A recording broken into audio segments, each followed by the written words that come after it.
Hey Todd, how's Todd tonight? Welcome in. I just got on.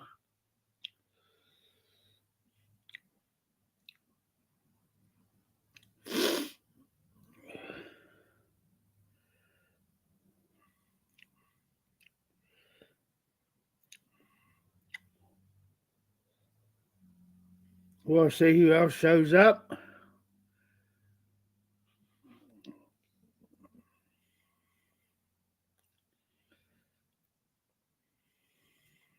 That's good, Todd. I'm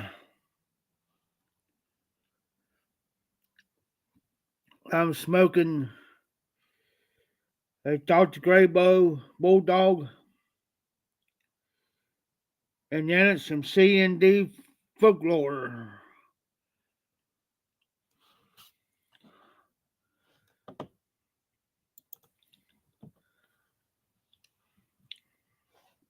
I plumb forgot I had sitting my side by side in the glove department. I had this for about a couple years now. I got smoked up. I was over watching Martin from over a pipe.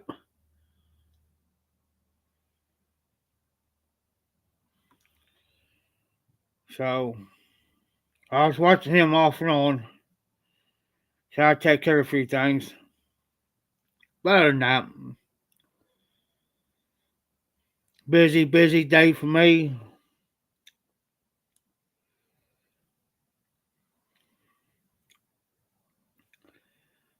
I figure I'll get on for a little bit. I ain't gonna try to stay on too long tonight. I got stuff to do tomorrow.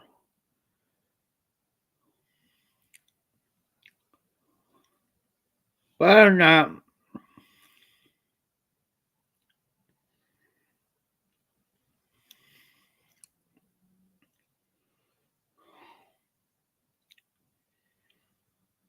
I'm gonna give this pipe a rest. I've been smoking on this for 2 days now. Probably switch over to one of my cobs. So we'll see.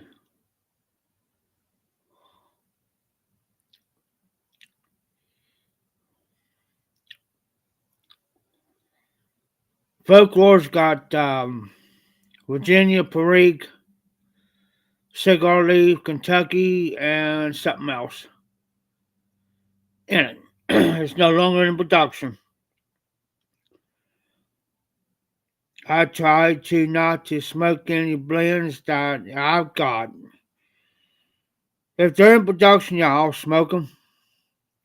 But if they're not in production, what I mean is I won't smoke them on camera.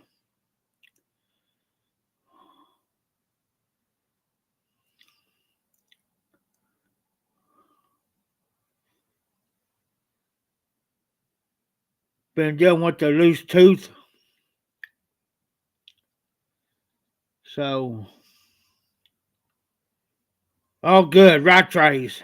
I had some rat rays here probably 2 or 3 years ago. Got it from Garbage Man Piper.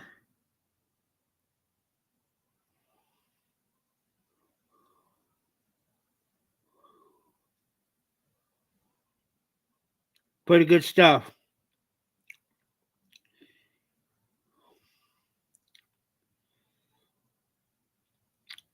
I kind of do miss smoking my cobs, so I'm gonna get back into smoking them. I got one I just use for outside.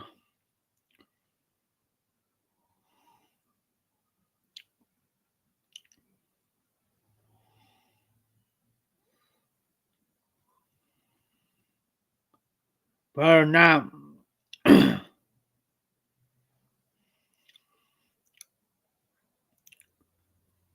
the reason why I like smoking because you can smoke them all day and every day, and you won't infect them.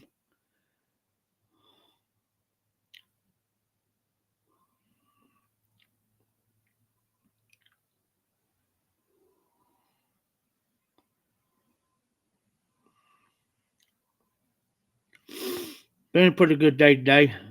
Not too bad. Had to go take care of a job earlier, which that took probably about a half hour or so.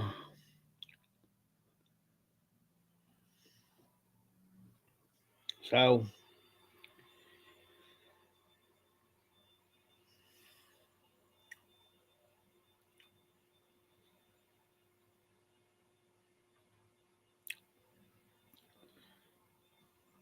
I took a day and like today I decided I'm gonna go ahead and go take 110, smoke it up 110 per time. And usually that won't take me long usually before I crack any tens. I got like 2 or 3 already cracked open. I gotta get to them quick. Nobody wasn't around today around here, so it's pretty much an easy peasy day around here. He'll probably come in long enough tomorrow to bag up and then disappear for the rest of the night.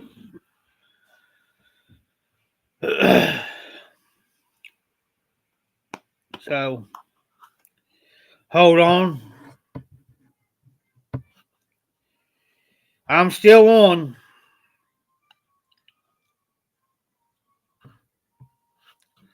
Back.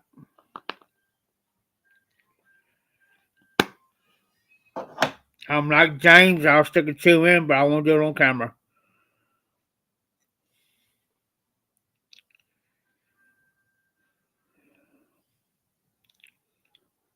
Might do some mowing tomorrow. I got a. Oh, nice. Wallace Flake Plum.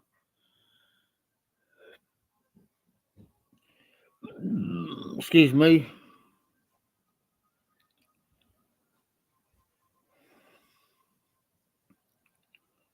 So I got a new little toy. I'll go get it here in a minute. Got it here the other night.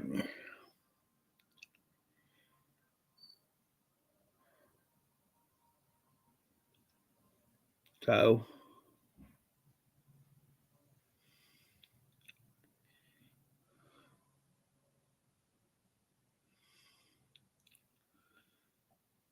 it's something I can use around here if all necessary possible. And yes, it is legal to have it. So I've always been wanting this, and I got a hold of one.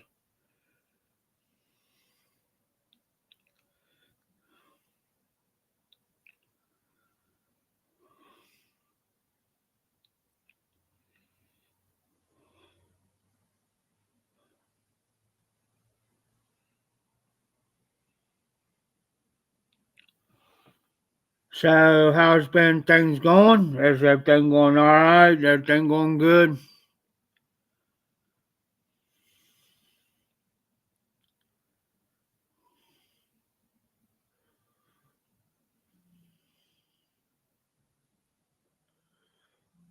Let me go get that real quick. I'll be right back.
That's good, Todd. It's in this case.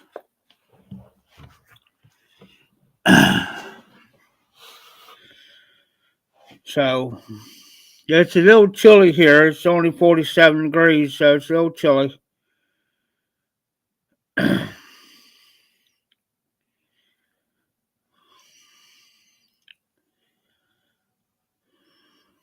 I'll wait till I see if anybody else comes on before I show it. So I don't have to keep pulling it out.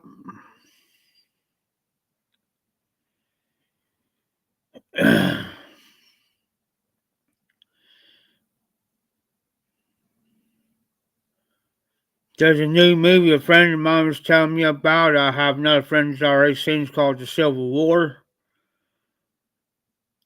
So I have to check into seeing it.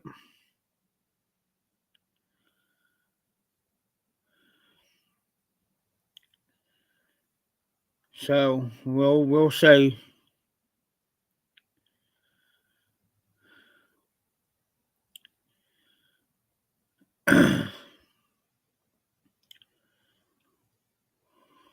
I keep this thing I keep close to me. Just in case I need it. I'll go ahead and show you, Todd.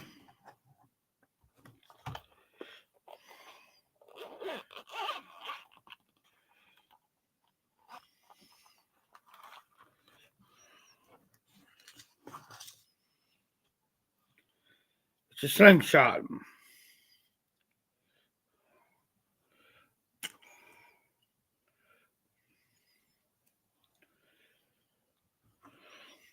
There is smoking seas, said Yusuf.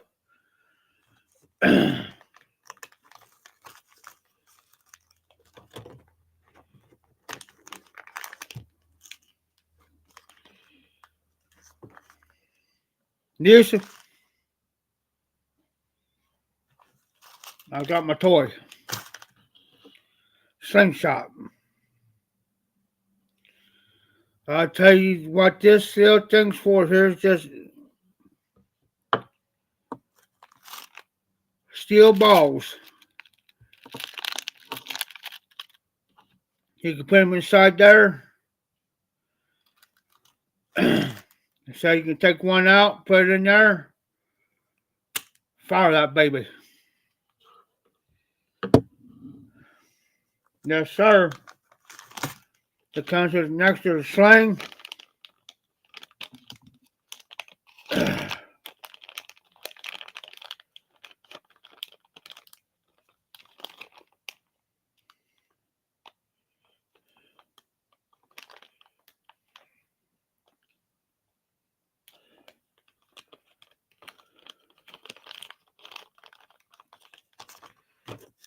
Instructions.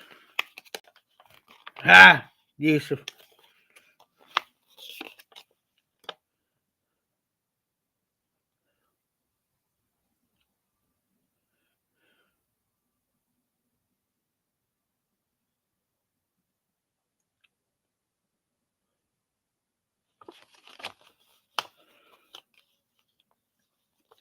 Ah, Yusuf.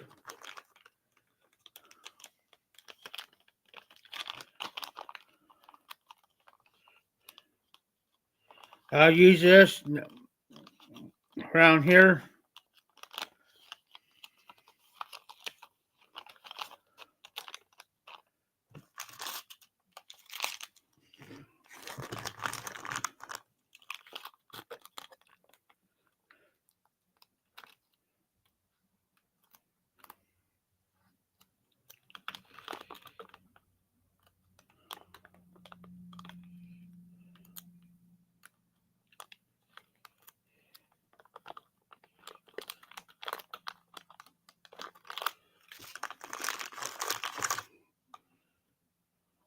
You take this here, drops in the hole. It's like a mag. So that's why if it comes down, you can drop it out. And no, I will not shoot this inside this building.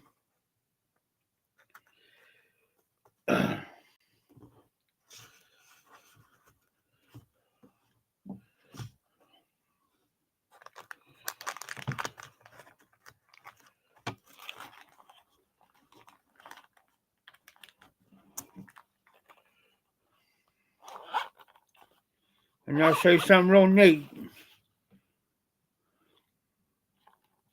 Almost a carrying case.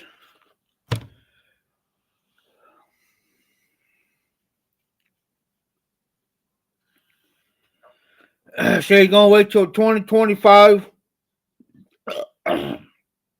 Yusuf? Yep.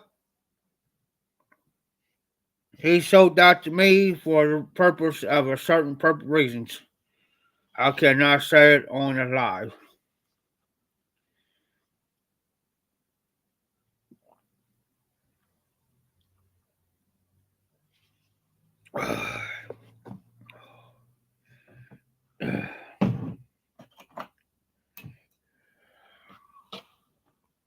If you guys get my drift.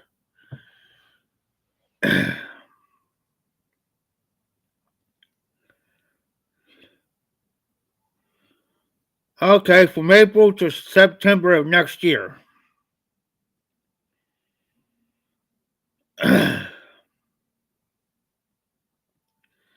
Now I got you, Yusuf.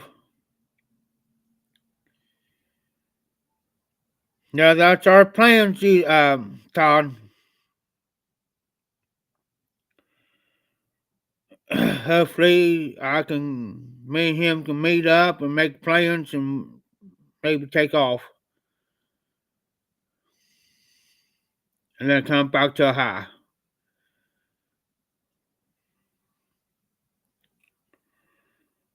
Take a month vacation.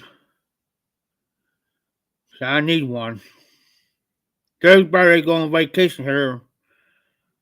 Probably another maybe 2 weeks. Maybe three. 2.5, 3 weeks from now. Maybe 2 weeks from now. They're going to go to Las Vegas. But I'm not going. Oh, cool, Yusuf. Cool. Um, if you come in early April, we can go to Chicago to the Chicago Pipe Show, and yeah, maybe we can head to the Ohio Pipe Show, the Las Vegas Pipe Show.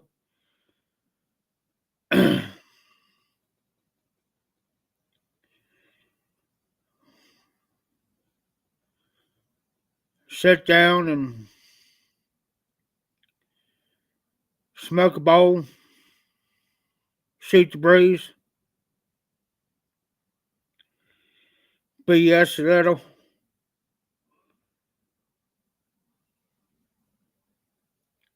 I was over a thing earlier where we give free meals out, and I had some. I was pulling some strings.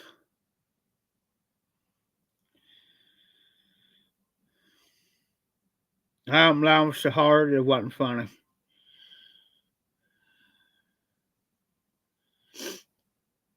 I had a car pull in here.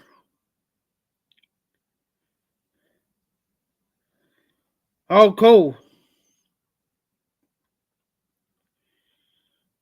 Sit down, have a nice cup of coffee or a nice tea, sweet tea, that is. I love my sweet tea. Now I'm going to start drinking my teas here before long.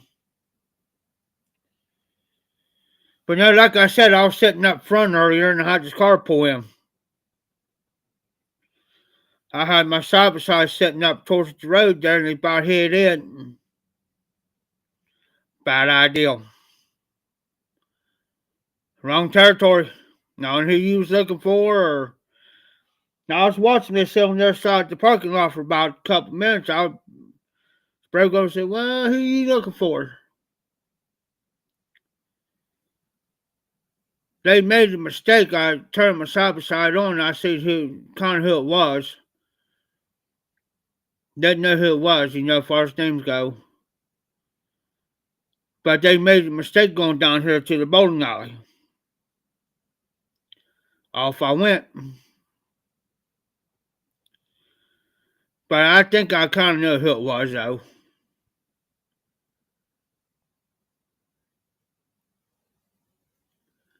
So after my live tonight, I'm gonna go out there and make a round.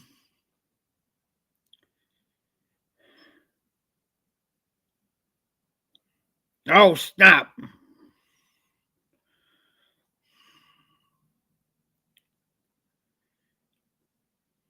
357.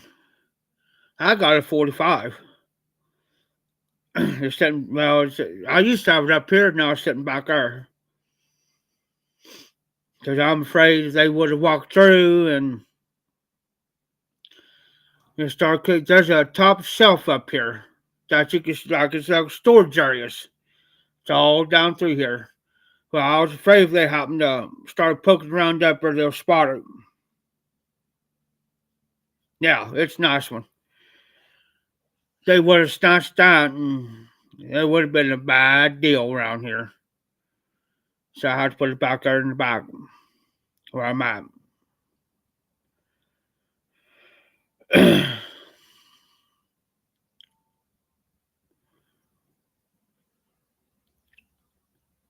I usually don't show it on camera. I know some guys in the YTPC does,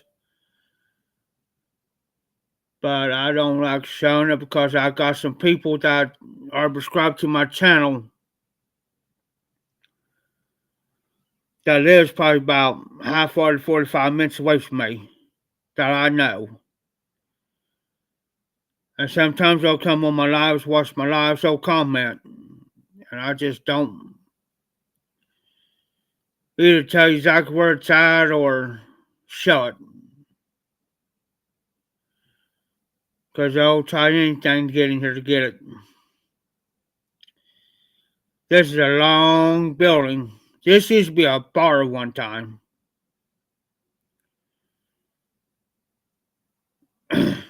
At one time. So I have to. There's only T1. I know it's just you, Yusuf. Oh, I understand that, Yusuf. Every country's different. Now, here we're allowed to. As long as you don't, you know,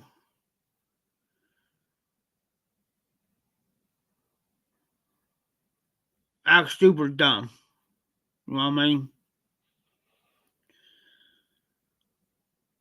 Right now, mine's hot. Around here, which means loaded. That's what it's called. Well, gun's hot, which means it's loaded. It's live. Safety's always on. Always on.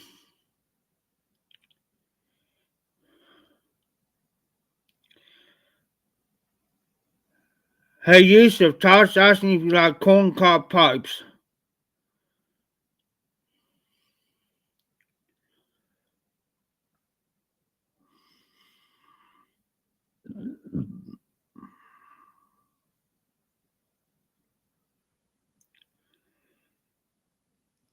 I'm gonna have to pull my general out and see what my general looks like. That maybe on my next live, because right now I feel like getting up right, not a long day today. I really didn't get much sleep last night and I had to go do a job this afternoon. Come back here and I turn around within 10 minutes, leave again. I didn't get back here till close to 8 o'clock, my time. A church warden pipe. I'm going to have to show you mine. I think I showed it once before. I can't remember. I have to go back in my videos. Of course, I'm close to 1,000 videos now, so it'll take me a while to go. I ain't gonna search that. I'll pull it out when I pull my cobs out.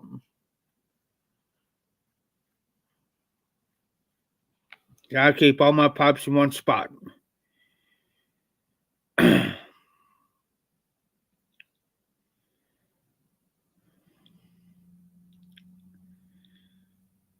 Church warrants are nice. I lucky this one here, it's a Wellington.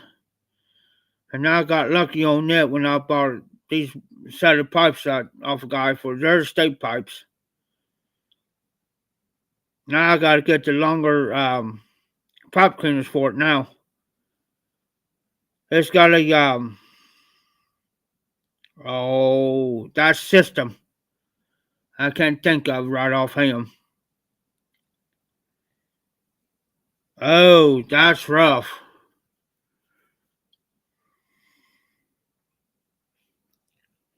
That's rough, Yusuf.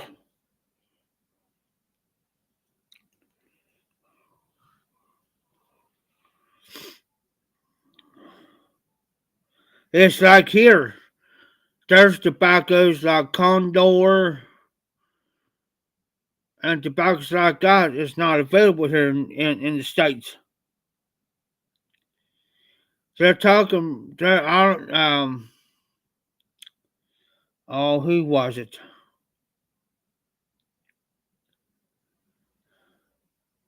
Oh, okay, cool. Um,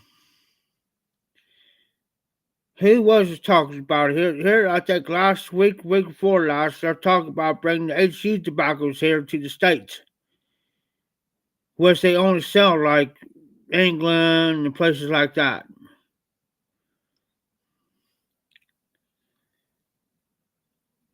Oh, I can't think of his name. Now I can see his face because I met him. Beans 316. Beans 316 was talking about it. Brian. Met him in person. He's tall too. He's like six. I think he's like 6'6", 6'5", 6'6". You have to look up at him.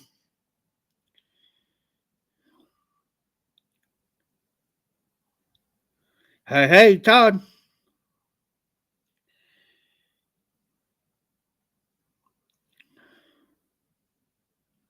Yes, HE Tobacco's Todd.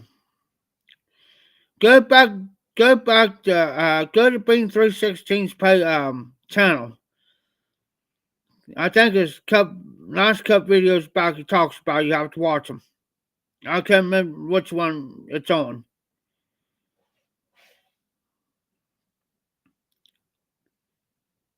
I haven't heard anything from Smoking Fireman. I used to message him on Instagram, on IG Instagram.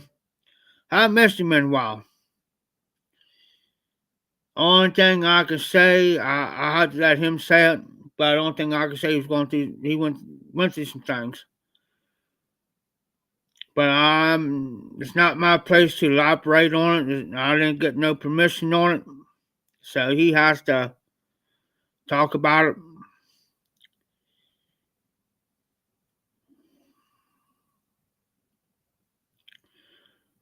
Now, here's how I work. You private message me about something, talk to me about something. I will not publicly talk about it, nor will I say anything about it. The only way I can say anything, it's either two ways. It's either you give me permission to do so, or if you make a personal video and talk about it.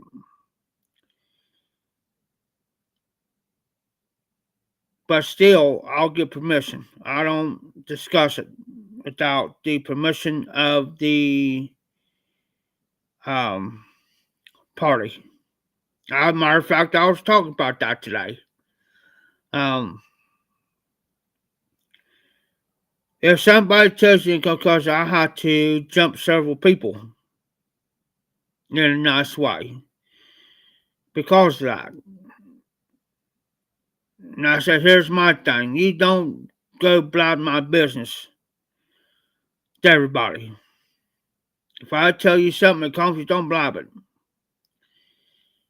Now, if it's out in the open, now, if I personally say something about it, it's out in the open, then yeah.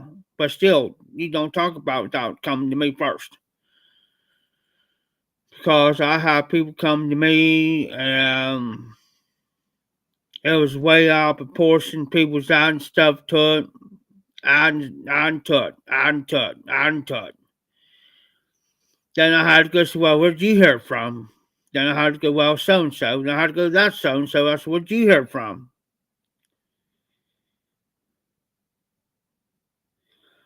Yes, sir, Yusuf. Um, you'll probably be here in the next couple of weeks. Because what I had saved to send that to you, there's an emergency had to come up, and I had to take care of it.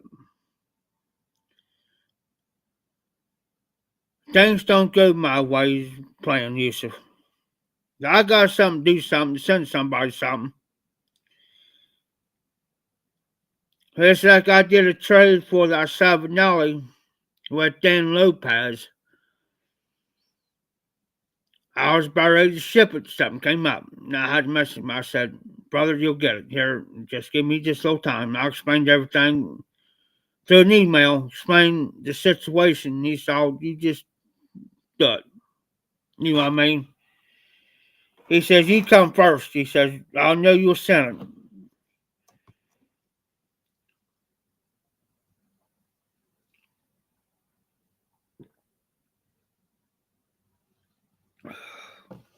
So,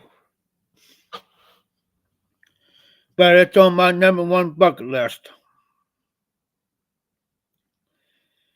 That's my top priority. We was talking about birthdays here the other day, Mother's Day. And I was telling him next month, May the 12th. Oh, thanks, Yusuf. Um, Next month, May the 12th, is Mother's Day, same day as my birthday. Well, I already had several people tell me, well, what do you want? I said, nothing.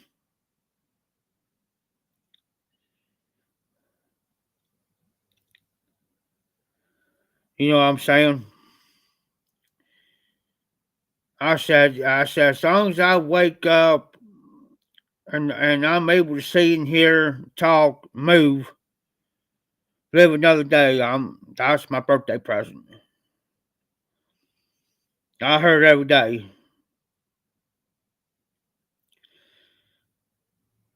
You know, I'm starting like Yusuf for well, cause he's getting like RD.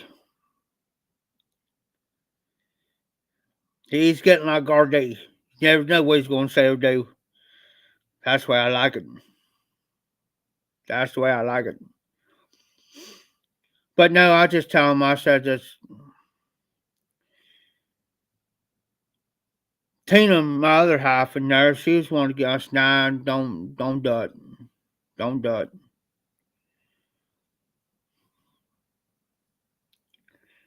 I don't want nothing.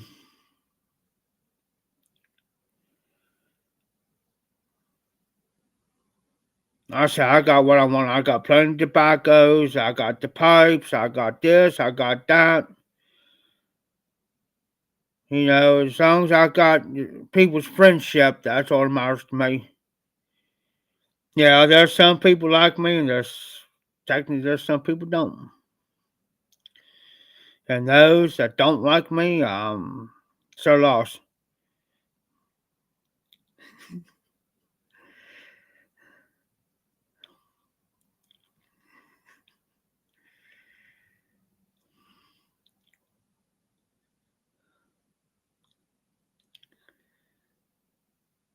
One of these days, when Easter gets around here, Todd, we'll come see and make a video. How's that?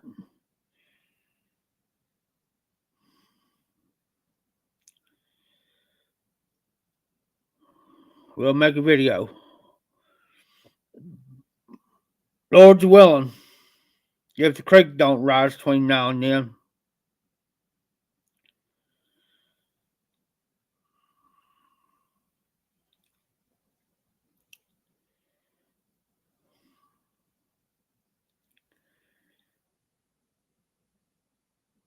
It's been a good day with me, though. I mean, I got my days because I got, um, there's some of you know, like Todd and them does. I don't know if this does, but I got what's called disc disease, which is eating my spine up, and arthritis. That will affect my entire back and my legs. I got my good days, my bad days. And the last couple of days, I have my more bad days, and the last couple of days, and my good days.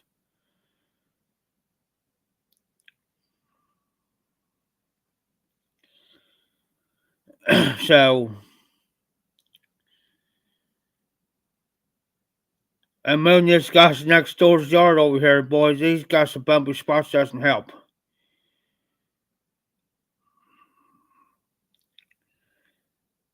My doctor warned me here several years ago that if I don't quit what I'm doing, I can either going to have surgery on my back or I'm going to wind up in a wheelchair.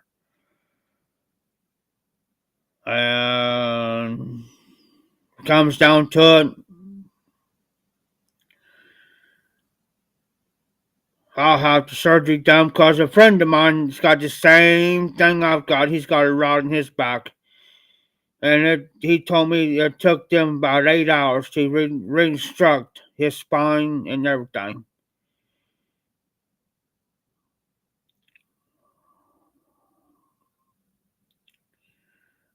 But he gets around just fine. I mean, but he's got his limitations too, on top of it. So, we'll see what the future holds.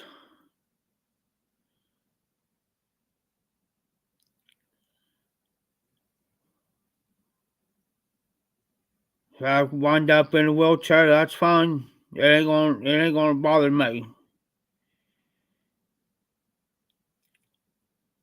You know.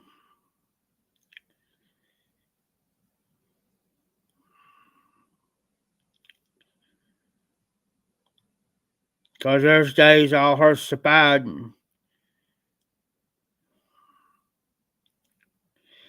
Yeah, I know. And I don't want to go down that route, Yusuf.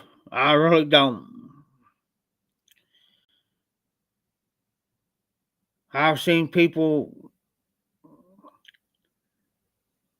have that 50-50 shot.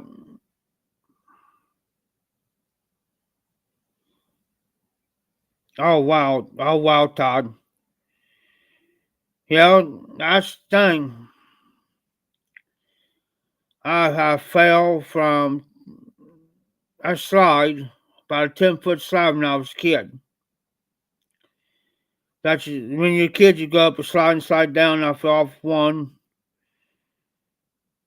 I couldn't sit, couldn't stand, couldn't walk for about a month and a half. And I was probably only 7, 8 years old. Yeah, plus the manual labor I did over the last 20 some years, that doesn't help you out. I fell off a ladder here. I thought knocked me out. I've been hit by a car before, knocked me about 10 feet. I've been grazed by a bullet before. Um, I've been stabbed. Um, I'm going down the list, and I'm lucky by the grace of the good Lord, I'm here. Um, I was sick one time, probably about 20 years ago. Yes, Todd. Yeah, you're right, Yusuf. About 20 years ago, I came down with this virus real bad, and doggone near died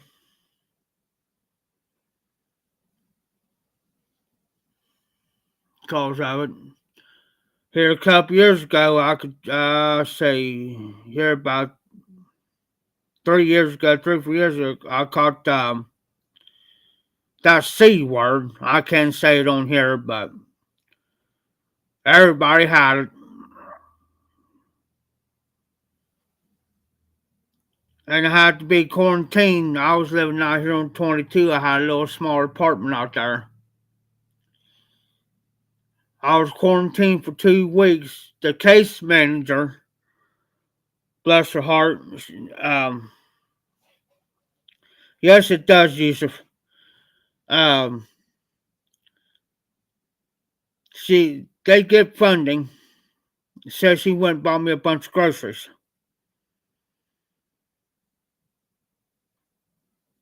And like 2 cases of pop, a case of tea,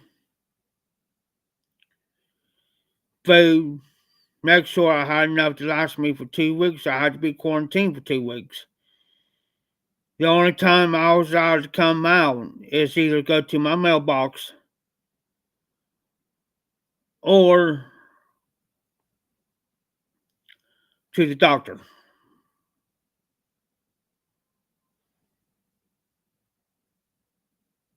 I couldn't taste nothing, couldn't smell nothing. I had the mild case of it, not the severe case. And the only thing that saved me was I had a friend of mine go over here and get me about 6 or 7 things of orange juice. That kind of saved me from it, because I could have died from it.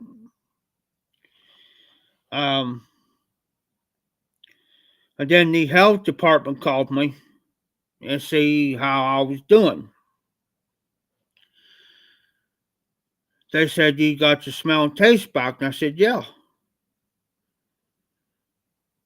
I said, "Am I free to go?" Because I was missing everybody, man. I was going everywhere, and everybody was worried. They said, "Well, give it till this." They called me on a Wednesday, and they said, "Wait till Friday. Give it another 48 hours. Then you're good to go. We'll call you." Now Friday came. They called me, and they said, "How you feel?" "I'm fine." "How's your taste and smell?" "Fine." "How's your breathing?" "Fine. I'm all right." It wasn't even a week later, I come back down sick again with laryngitis. So I was down for another 2 weeks. You guys seen how I was here a while back? I couldn't hardly talk. Well, imagine to be twice worse as that. And my 100% somewhat.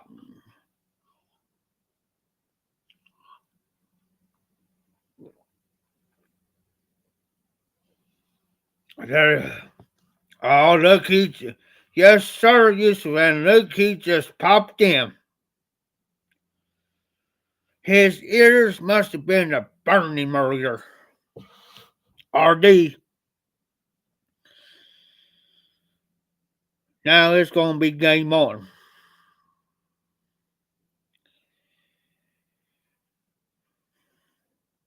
When RD shows up, look out.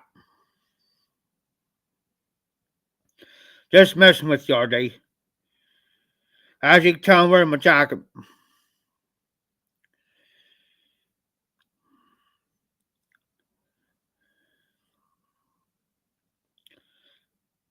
Well, since RD's here, I might as well pull it out.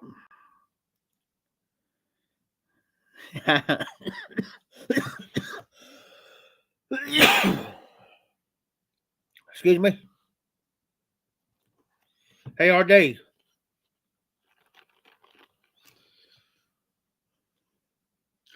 Reason why I'm looking up, because there's a big window up here. If headlights comes in there, I can see the reflections come through the window. Now I thought I seen headlights. Hey, RD. There's something in here.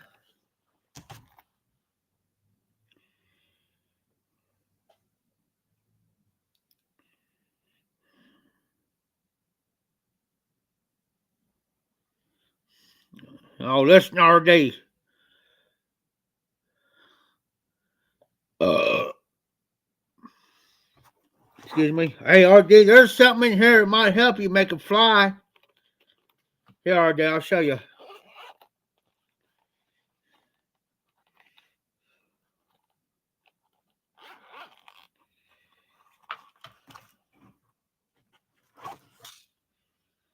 Slingshot, RD. But, but, it ain't got the ordinary balls, RD.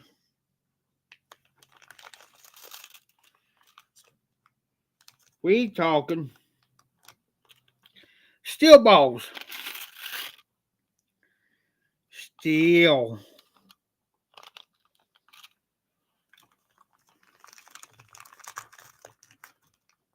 What makes this slingshot unique, RD? It's got a magazine. I can load those steel balls right in there. That's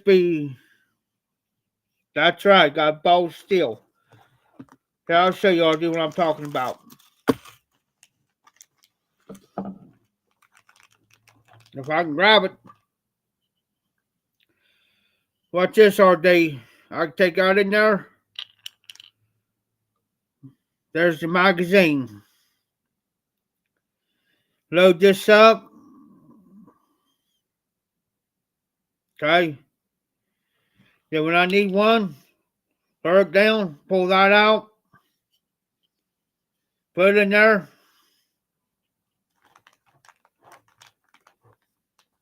Then it's game on.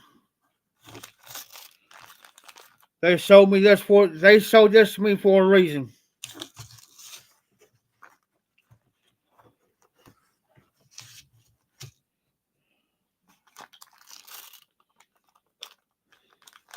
And now, Yusuf, I can officially say that now.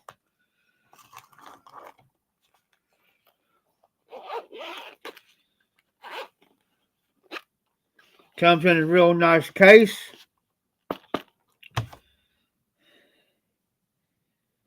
And I always carry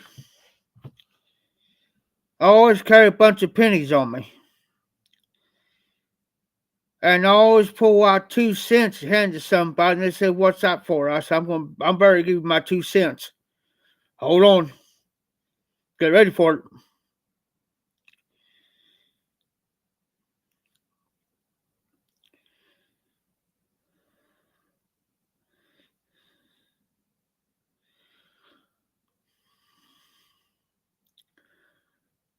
We summer earlier, and this poor woman, telling you.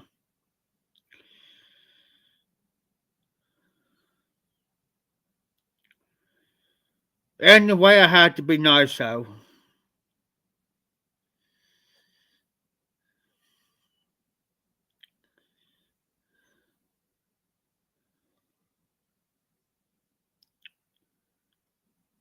She's 60 something years old, and I call her a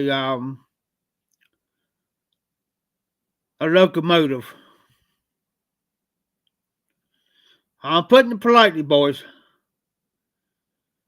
They said, "What do you mean she's a locomotive?" I said, "Think about it."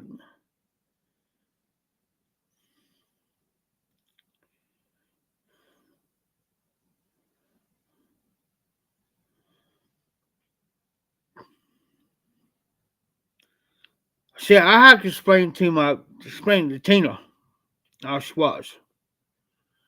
She says, "You serious?" I said, "Yeah, I'm serious." That's Terry. She said, "Terry," I said, "So she like this and this and this and this."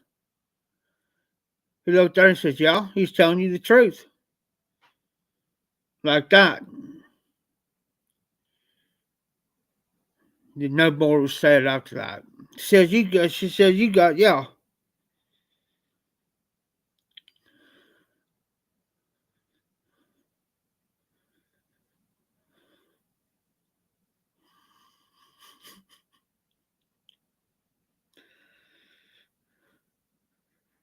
I told her, I said, let me put it to you this way. I said, she's been greased more times than an actual locomotive. I said, now you get my drift? She's got like 5 or 6 boyfriends, and she's got this other dude, and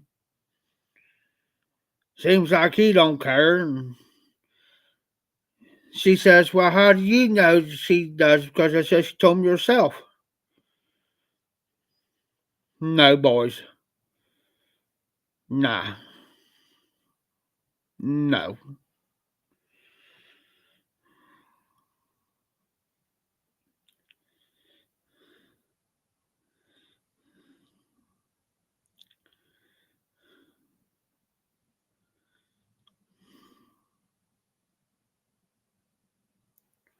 This is the type of stuff I gotta deal with on a daily basis, y'all. Every day. Scares me.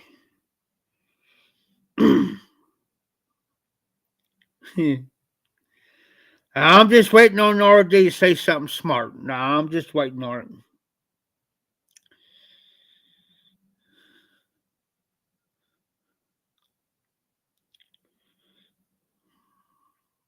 He's awful quiet tonight.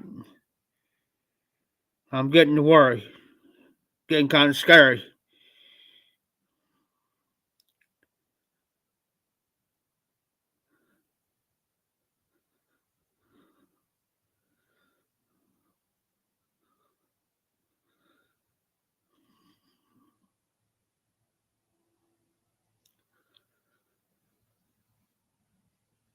And Tina be sitting right there beside. I mean, she says, "Hi, Jeff."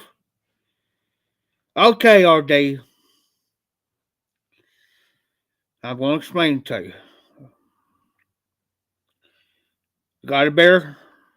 Because it's going to get good. This girl, I know. She's like a locomotive, like a choo choo train. She's been greased more times than an actual locomotive. She's got 5 or 6 boyfriends. Well, guys, I won't say boyfriends. This main guy she's supposed to be with, he don't care. Well, anyways, she's been greased more than a locomotive and a truck and a car and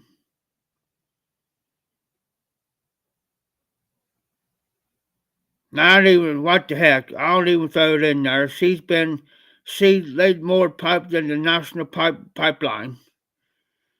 Put it that way.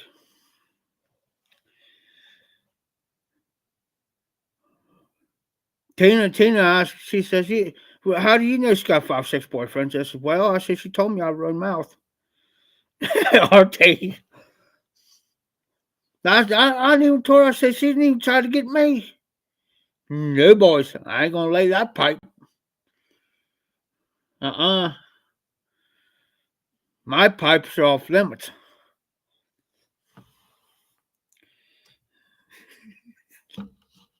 Aren't they? And it's the truth.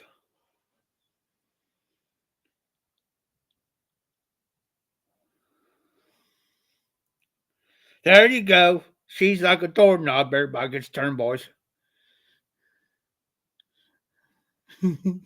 That's the truth. That's the truth, RD. That's how she is. She don't care. Doesn't care.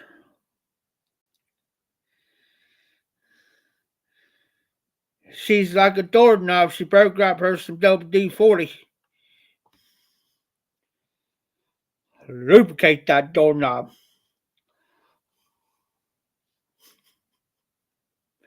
How we go in this conversation? I don't know. Like I said, you never know what's going to be said and done on my live. Yeah, by the way, RD, I am drinking the beer, by the way, boys. I'm going to try this without spilling none. Yep, there's some beer.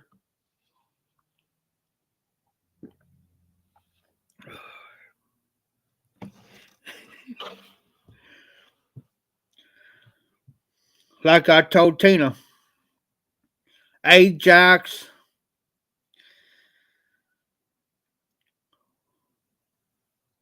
Scrub Brush, Comet.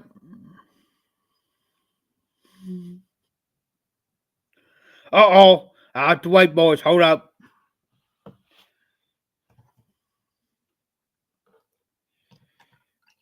That gives me enough time to refill my glass up.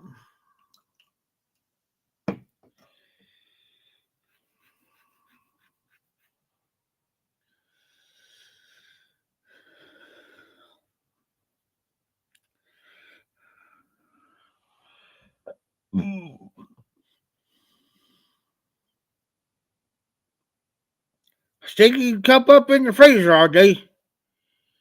See, that's what I did. Well, that's what I used to do.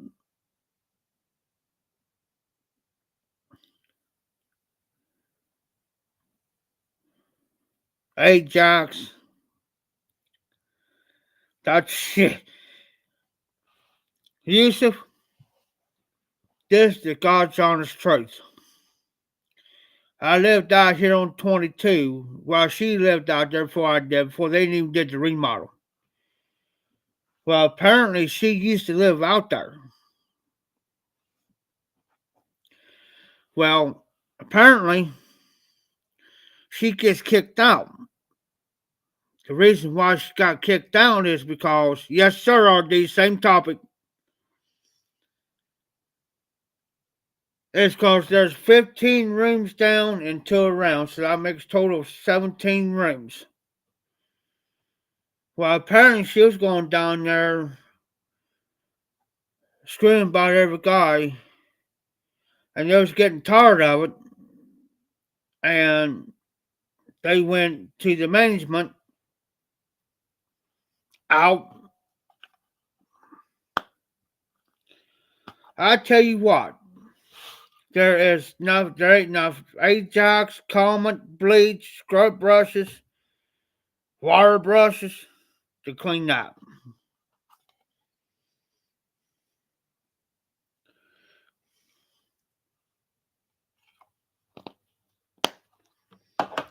Tina shocked the dog snot out of me earlier. I about hit concrete. Yeah, basically said, yeah. Well,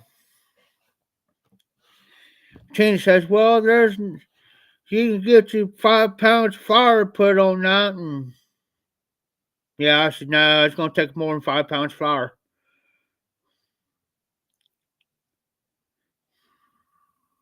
Mm,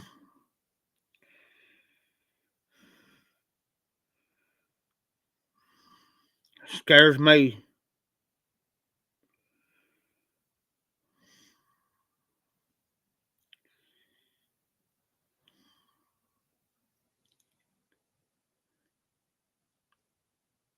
These are the type of people I deal with on a daily basis. Every day. There's women in this, I tell you, there's women in this town I wouldn't even touch.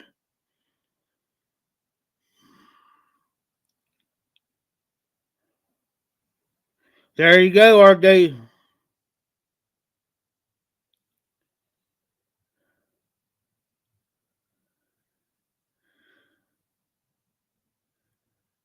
There you go.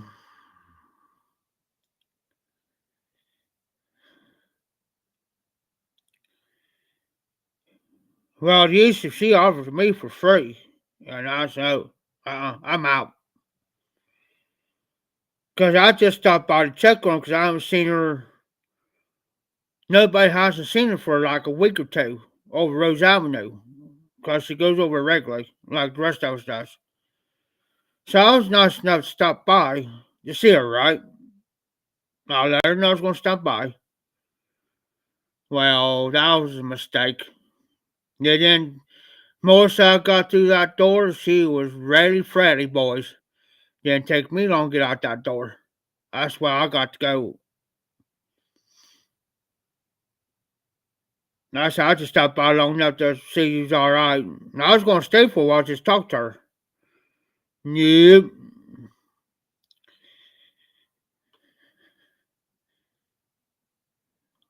Like my daddy always told me, if it smells like tuna and tastes like chicken, you best leave it alone.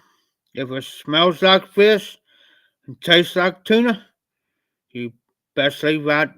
You best leave it alone. Yeah, that's. Hey, that reminds me of something too, Yusuf. I'll give you the old heads up when you go to Las Vegas. There's these girls out there. Oh, come here, take a picture with us. Be all friendly with you. Oh, come take a picture with us. That's where they get you. After they take a picture, them if you got two girls right there, they want $20 a piece for that picture. And I hate to tell you, you gotta watch those women because there'll be one or two are trans men. They're not a woman. They're a man. Yeah. Trust me, Yusuf.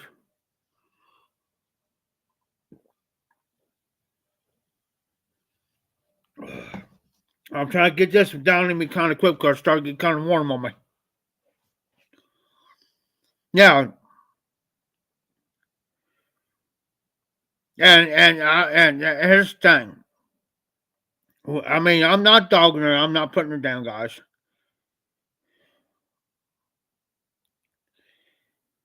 Yes, sir. They're called call girls, are they?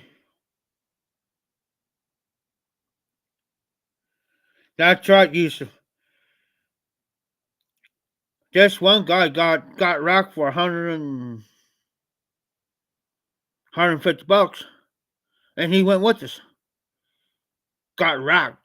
She stole the money. The deal was, we do it now, you pay me later. Deal, right? Well, while she was done giving him, you know what, she snatched the money and so to speak, so to speak. But yeah, call girls.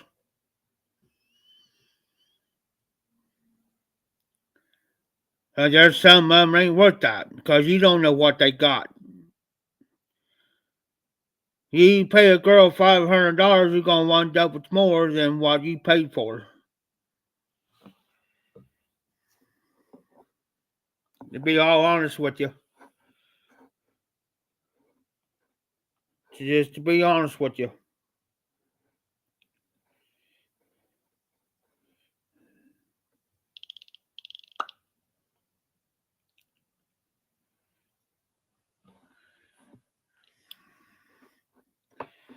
you got more than what you bargained for, boys.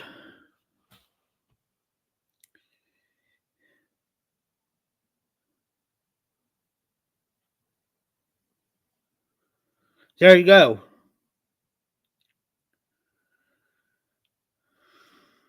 There you go, RD. I almost had I had the money. I was about ready to hit that, right?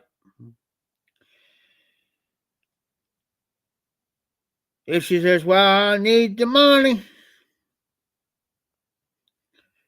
I said, "Well, no, you ain't get it because it wasn't no good. It ain't no good. No."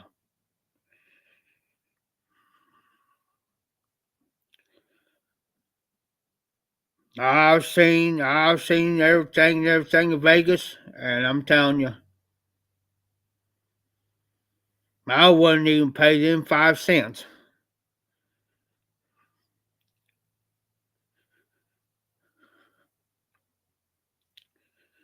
If you don't pay up, Big Bub was going to get you. I've seen this one guy refuse to pay them $2 for a picture.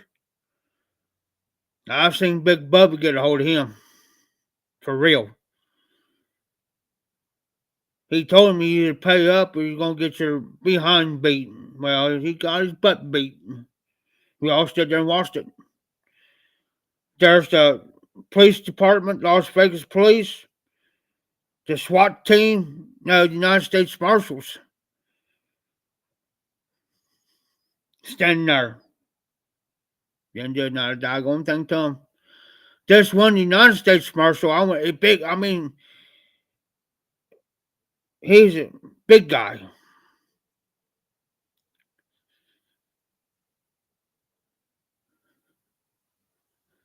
Yeah, Las Vegas is Sin City. 24/7, Yusuf. Non-stop action. So he was an African American, right? United States Marshal. I walked up to him. I said, "Hey, excuse me for a second." And I had a beer in my hand. A beer now. In a cup like this. A beer. I said, "Hey, excuse me for a second." I said, "Can I ask you a question?" Real nice guy, too. I mean, he was nice about it. I said, I had to look out straight up like this at him. I said, "How tall are you?"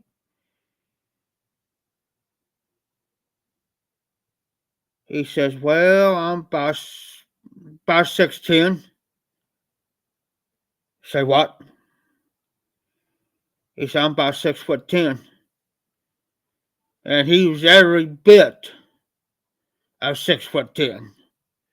And he's the United States Marshal. Arms on him were probably about, I bet you I could take both of my hands and put it around his bicep right here. And I won't be able to close my hand. Touch. Like this. I won't fool with him on a bad day. I got a friend of mine, he helped me today. And his boy's like 6'9". I could stand on the bed of his truck and I still kind of have to look up at him. And I'm 5'8". And I still have to look up at him. Standing on the back of the bed of his truck. Yeah. Big boy. Skinny though. Nice kid. I'll mess with him.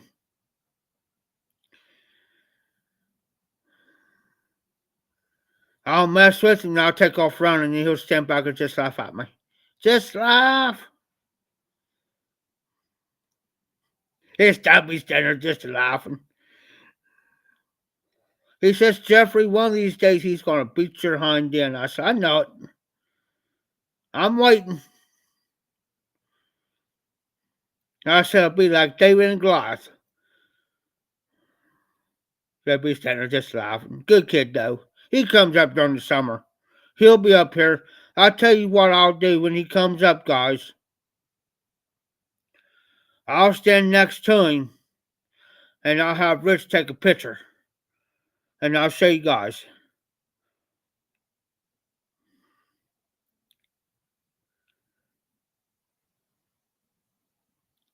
He will make me look like a little kid standing next to him.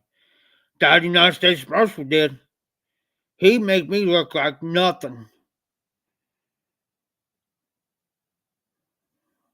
But nice guys though. I mean, they wasn't mean or hey.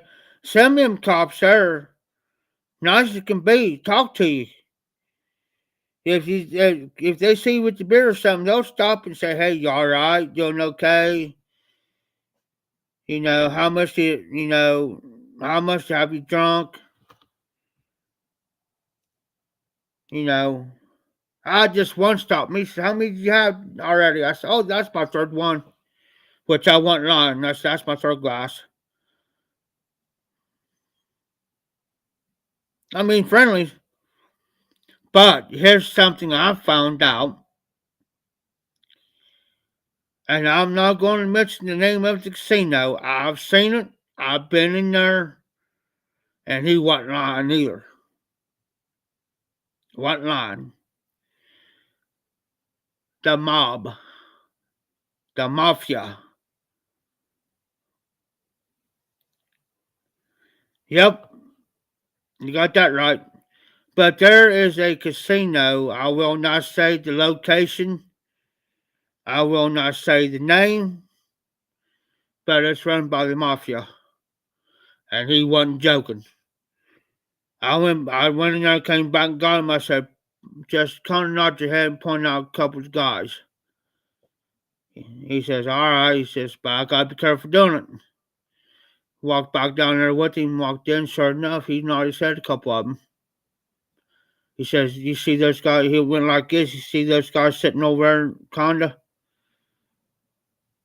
Yeah. Well, there's two of them there. See them? Yeah. Then we'll walk around and go to another section. You see this guy sitting there. There'll be like 4 or 5 of them. See this guy sitting there? Yeah. He says, that's part of them too. It's like, oh crap. I'm out.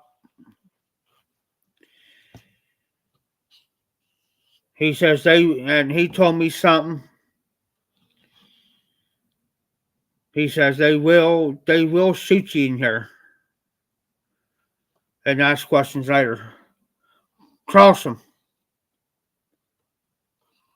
He says they stick to themselves in there, and when they're in the casino, now they may come out, you may see them, you may not, but some of them be out like in plain clothes, but some of them may be in a suit. He says, reason why, and we walked back out, and we was drinking the beer. He says, reason why I know who's who, because I work personally with some of them in there, so I know who's who. He says, I don't care if you talk about it, it's just be careful how you word it.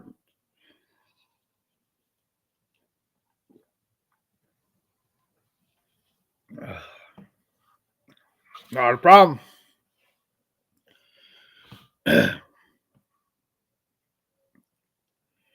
And it was only, I ain't gonna tell you which side of the street was on, but it was like just maybe three or four doors down from our hotel. Cause see, our hotel is up further than the casino for us down here. Had our own personal. I mean, this bar is long. You can go up there and play, drink your beer, get all the free beer you want, as long as you're playing the slot machines and stuff, whatever. Get free beer all night long. I've seen this one guy so doggone drunk he passed out. He was playing I think crabs or oh I think it was crabs. He was so drunk he passed out there at the table. Just security and everything didn't bother him. Didn't bother him. And that's unusual on the casino floor like that. But I'll tell you one thing. If you're on that casino floor and say your son's under the age of 21, they'll come up and ask, hey, how old are you? Say, well, I'm only 18 years old. Well, you got to go to the floor, you got to be 21. Don't even have to play. Your kid don't have to play nothing, just stand there watching. Sorry, you got to go to the floor. You got to be 21 to be out here. Yeah. The reason why I know that because they told Tim's boy that he had to go to the floor. Now he could walk through because you got to walk through the casino floor to get to the elevator to get up to your hotel room. But actually on the actual floor, he couldn't be on the actual floor. Yeah. But the one we was at is at, I ain't going to mention the hotel, but you have to be 21.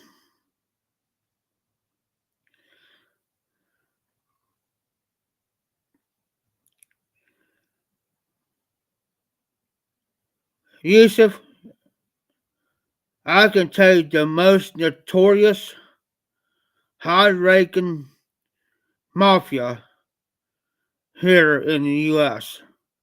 is the Cambino family. The Cambino family from New York. Look it up. Look up Sammy the Bull. Look up Paul Paul Cambino. They call him Big Paul. Look up John Gotti. John Gotti is the most famous one.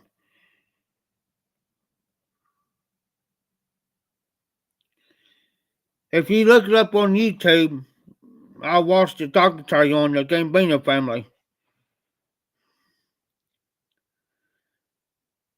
Um, when Paul Castellano, that's his last name, Paul Castellano, when he took over for his cousin, and which, when you are you got your head guy, you got your boss, and you got your underboss. Well, if this boss, say like he's on his deathbed, he can announce he's going to be the next boss. So when Gambino was on his deathbed, he announced Paul Castellano to be the next one to take over the Gambino family. Well, let's put it this way. There's two guys. You have to watch it. And Cookie who pops in. Willie, the volunteer piper guys from the Nashville Mafia. RD. RD. Look, he just popped in. The Nashville Mafia. Now we can sit here and talk about the commission.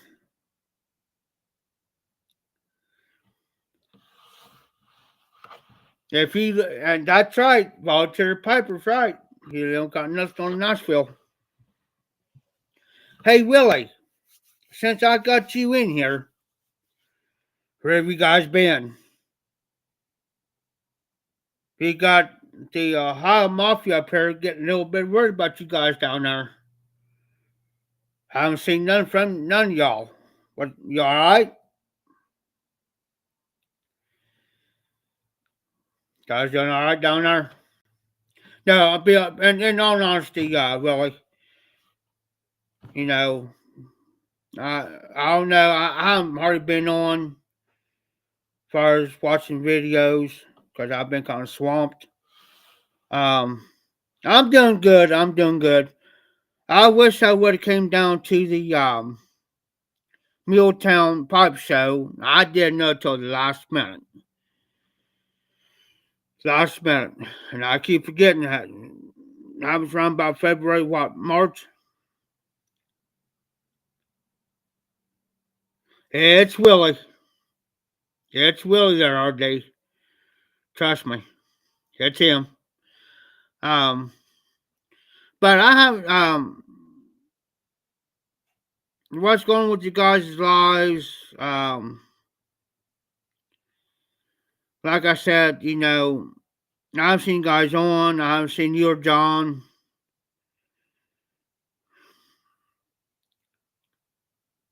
Good, good, good, good. Oh, I understand. I totally understand, Willie. Life gets in the way, family, jobs. I totally understand that. That's like me here. I'm been kind of swamped now. So, oh, that's good, Willie. That's good. Now, August the 9th and August the 10th is the Ohio Pipe Show here, which is on a Friday and Saturday. Um, Friday is from 5 to 10, Saturday from 9 to 5. I'm planning on being there on Saturday, about all day. Um, it'll be great to have you guys come up. If not, we understand.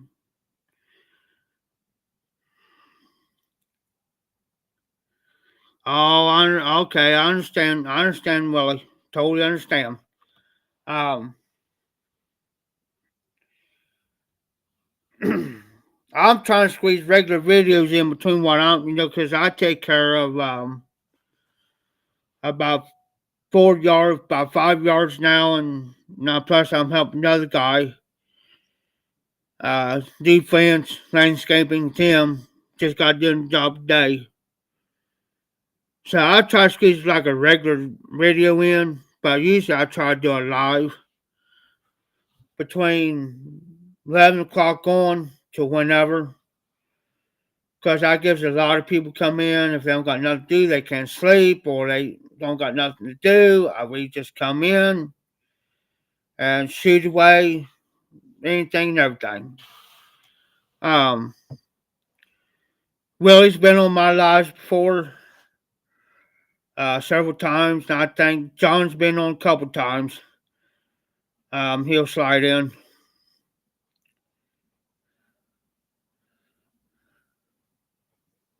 Oh, good, good, good, good.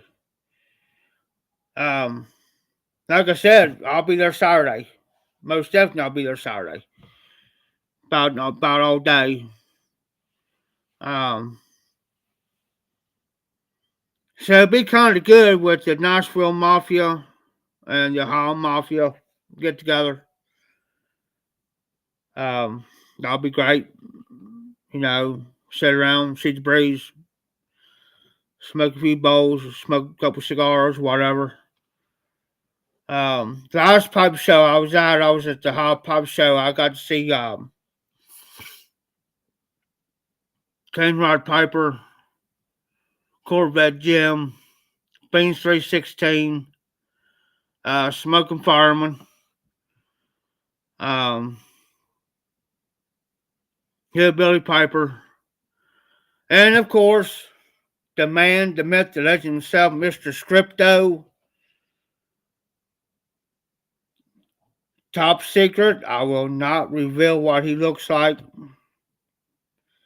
Now, there may be some of you might have met him in person, some of you may not. Um, the story behind him really was I was at the Ohio Pipe Show here about a couple years ago. He comes up to me, he says, "You Jeff?" And I said, "Yeah, you're the Sweet Mother's Mafia." I said, "Yeah." He says, shook my hand. He says, "I'm Mr. Scripto." Okay. You know, it kind of floored me because I wasn't expecting Mr. Scripto to be there. But we stood there for probably, I don't know, 15, 20 minutes, um, shooting the breeze, looking at a few pipes and stuff, and talking. And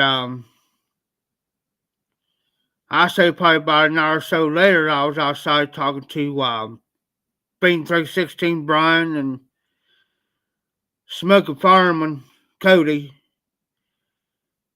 And we was all sitting around, smoking the pipe, and I shared some tobacco with Cody, and Cody handed me a cigar, and one long Miss Scripto himself sat down with us, and to sit down with somebody like that, and it just made my day. Made my day. Um,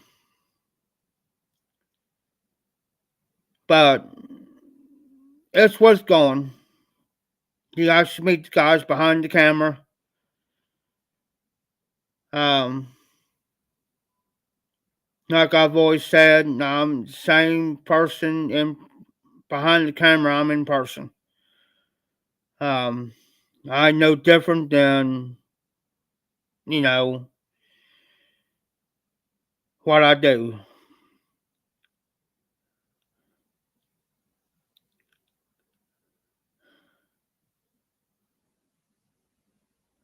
Well, I think I appreciate that.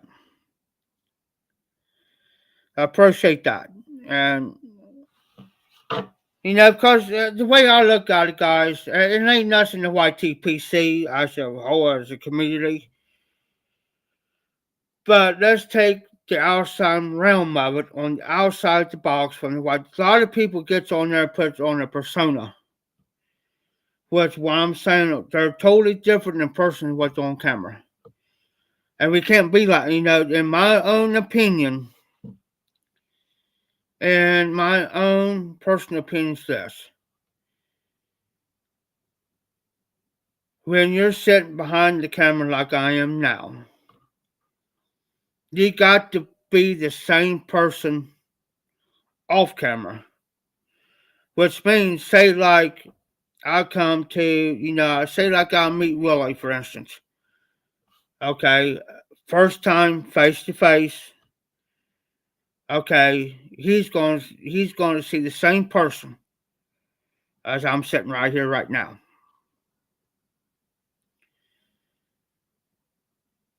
And it's a great thing to meet. I met some, but not everybody. Now I've seen Eric the Blue Car Smoker and his dad. I didn't get a chance to talk to neither one of them because I was talking to everybody else. Because everybody's come up to me talking to me, and and what I think about pipes and tobaccos and what I like, what I don't like. Oh, hey Willie, since you're on, real quick, I want to show you this pipe. And thanks to RD, have you ever seen a Dr. Graybow? The Dr. Graybow pipes. But have you ever seen one like this one? This is a bulldog, by the way, but this pipe's white. And it's a Just-O-Matic, which is a, so, excuse me, it's a screw one 6 mil. Yeah, that's a 6 millimeter. Um, if I read it right and understand it right, they made these pipes back in the between the I think the late 60s, 70s up to about the 80s and 90s.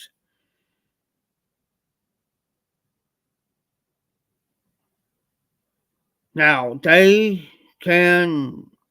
they don't make these today. You don't hardly see them make these type pipes today like Graybows. Um, but yeah, this is my second one now, Willie. Thanks to RD. Now I do have another one back there, but it's a screw one like this one is, Willie. But whoever has, cause see when you screw these in, if you ever have a screw in, tended here, you're supposed to turn it until it stops. Well, that stopped, so that shows you she's straight.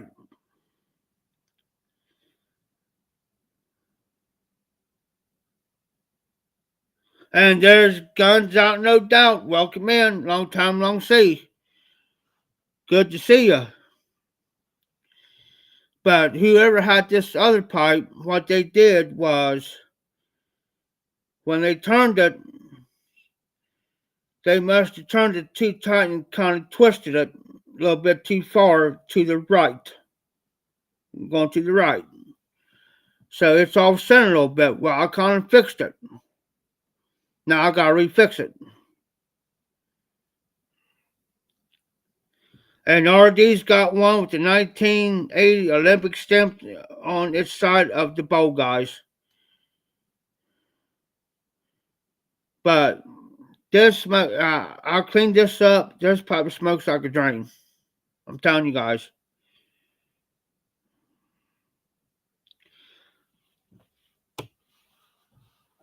I'm a type of person. I don't like to brag, and anybody, and I don't like nobody really don't brag on me. I'll say that much, guys. Um,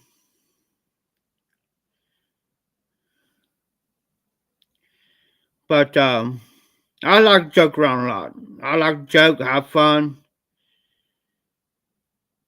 but I'm also the type of person who will tell you now if I offend you in any given way, you let me know because I'll apologize to you.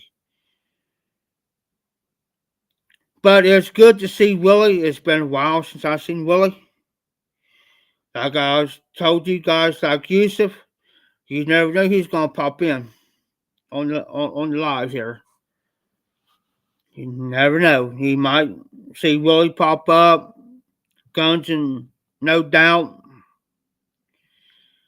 Um, I had Tennessee Bull pop in. I had Martin from Over Live pop in. Yeah, me too, Willie. Me too. I like that. The only thing RD was telling me about, he was a little bit worried about. There's a little chip right there, as you can tell. That's not a burn spot.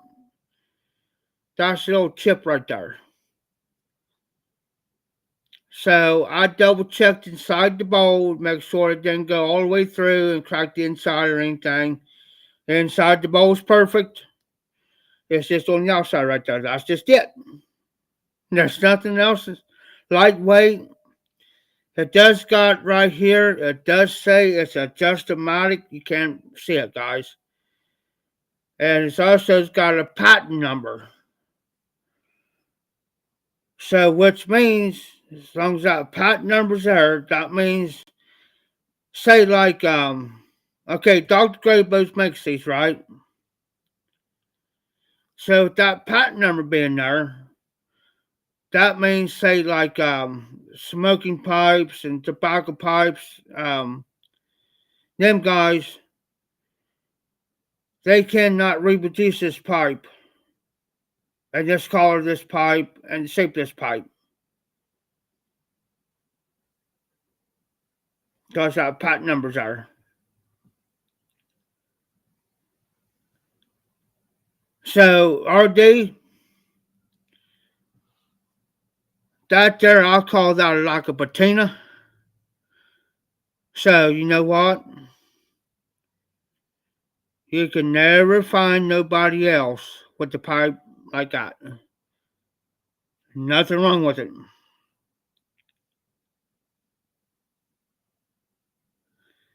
And then that's another thing too. You got to be careful with some. I mean, there's there's a few I trust, like Phil Rivera, Jason Montone, Rick from oh Rick help me out, guys. He was with Joe Case for a while, helping Joe Case out. What was his name? Oh shoot! I used to watch his videos all the time.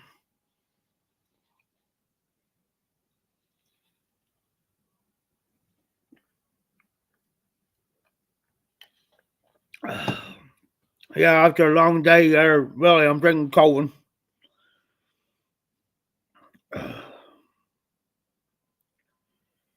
Of course, I got my pipe on my pipe pop on the side, but Rick, I can see his face.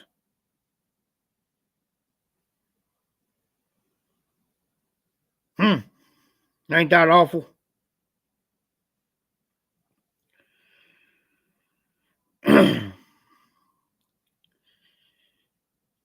But anyways, I was smoking. I got my side by side. That's him, Rick Black. I had this in my side by side in the glove box. Totally forgot about it. I went out there earlier and had to get something out of the glove box of my side by side. Well, in there was C&D's Folklore.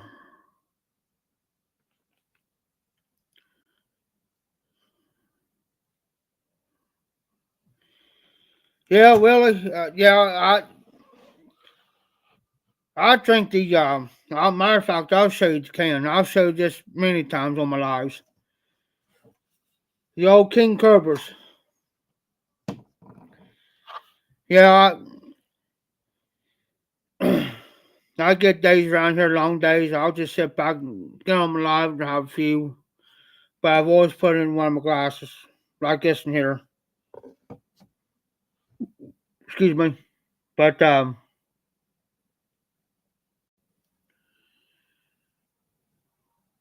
we got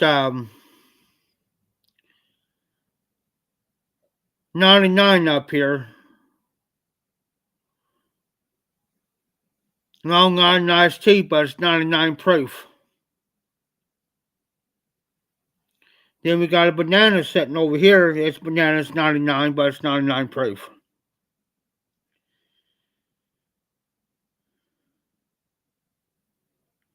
Hey, me, RD?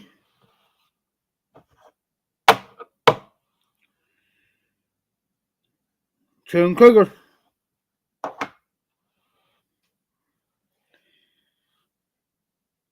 Um, Good stuff. I'll mix my, you have to mix that stuff, guys. If you take a double shot of that, you'll be out there barking at the moon. Or howling out, one or two.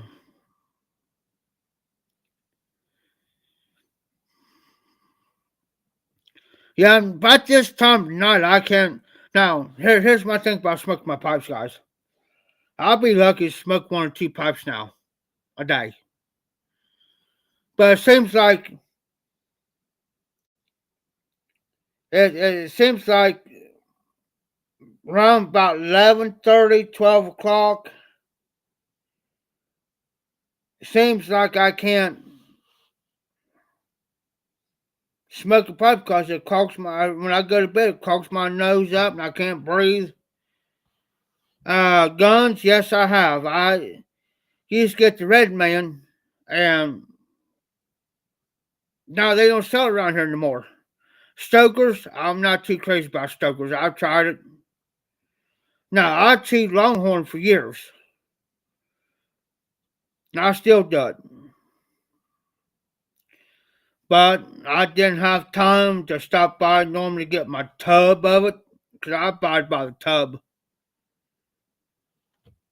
of Longhorn. I didn't have time, so I had to stop by and get a can of Cougar. And I'm not crazy about this, guys. And I'm not.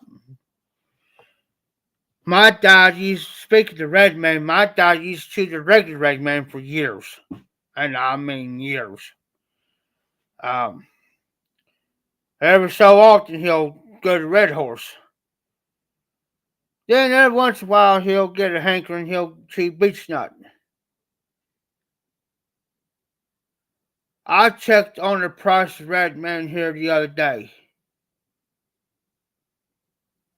I haven't tried loose leaf guns, and I ain't going. I don't know. I don't know. Matter of fact, speaking of Red Man, I checked on one package of it of chewing tobacco. It's like 7 something here now. 7 something. My dad used to buy it by the carton, and then, oh God, that's been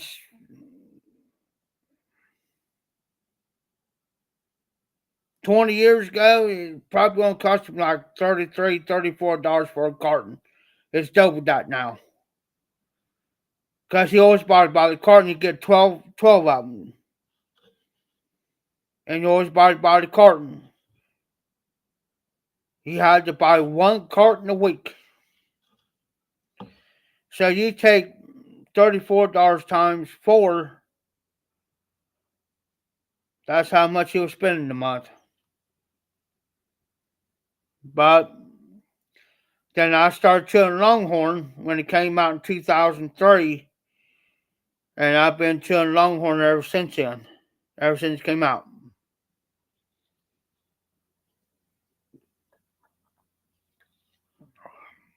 Ever since it came out. I mean,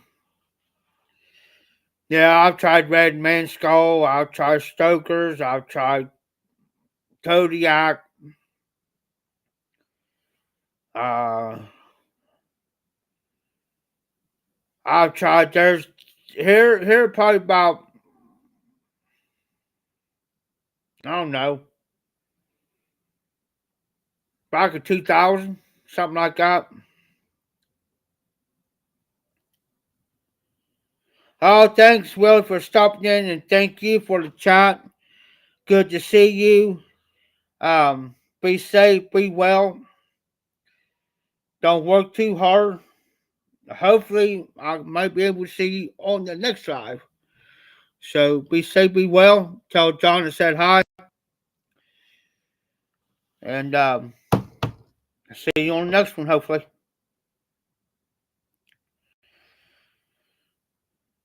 So, gentlemen, you see, never know he's going to pop in on the lives.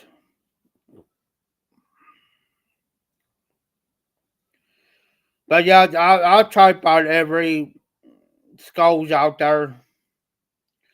They had one that was cinnamon, apple, and like 2 other um, ones. So,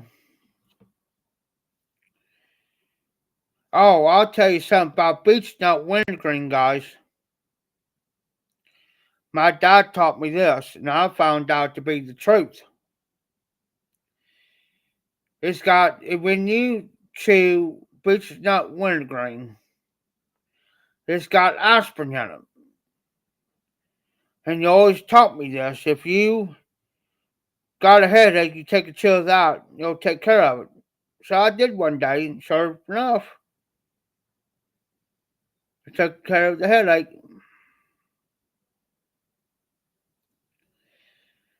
So, hey, RD, you never know when the other half of the commission's going to pop in.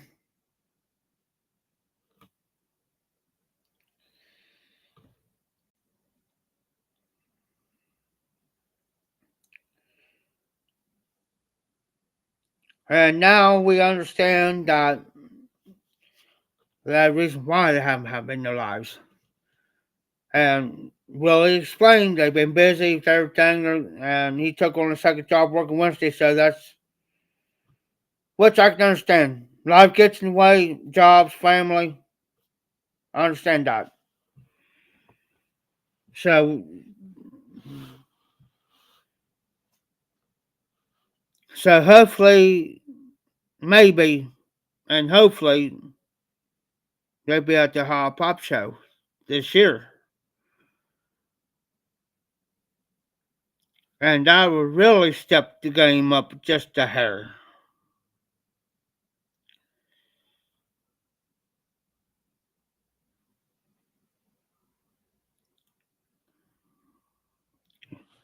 You got the Nashville here, the High here. Scary thought, boys. That's going to be scary thought. Lord have mercy. That's going to be scary. But have a good time, though. Willie and John, they're good people, guys. They're really good people. If you ever get a chance, if they ever get a chance, look for the videos before the next live. If they get time to do their next live, look for it. You guys will If you've never been in none of their lives, get in there. You'll have a blast. Trust me. You guys will have a blast. When John, he's the night piper, Willie is the volunteer piper. So it's John, the night piper, and Willie's volunteer, so it's John and Willie. So John, he'll get the rocket in that rocket chart, he'll get that thing going. You can't help from just shaking your head.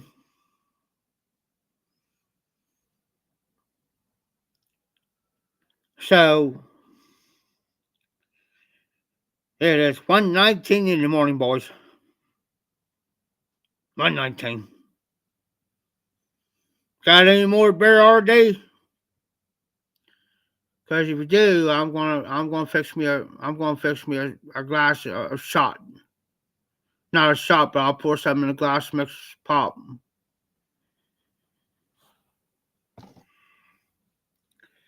But we're always here, always have fun, guys. That's what makes the YTPC. It's like, got to have fun. You can't be serious all the time. What good is that?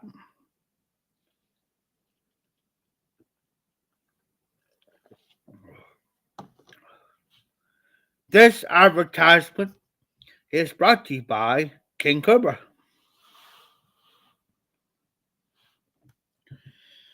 But now, and that's why I do these lives. Like I said, that's why I do the lives, guys. That you guys come in, chit chat, BS, have fun, talk about anything and everything. Now, you guys can say what you can in the comments. But I have to, on certain things, I have to watch what I say. Because they'll get me. But I can word it and work around it to where I won't.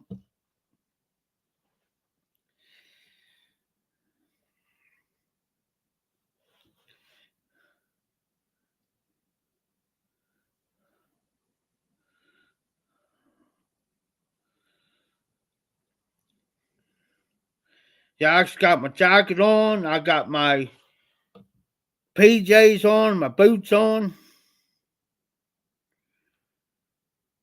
So I can style and profile for tonight.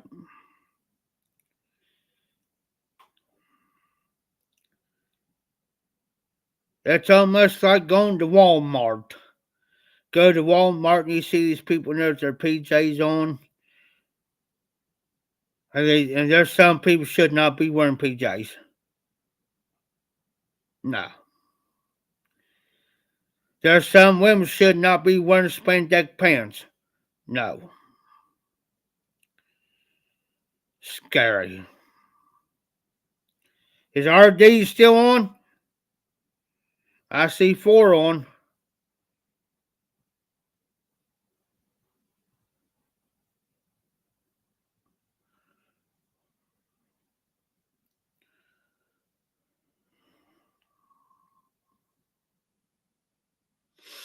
Just like right now, my nose kind of stopped up a little bit.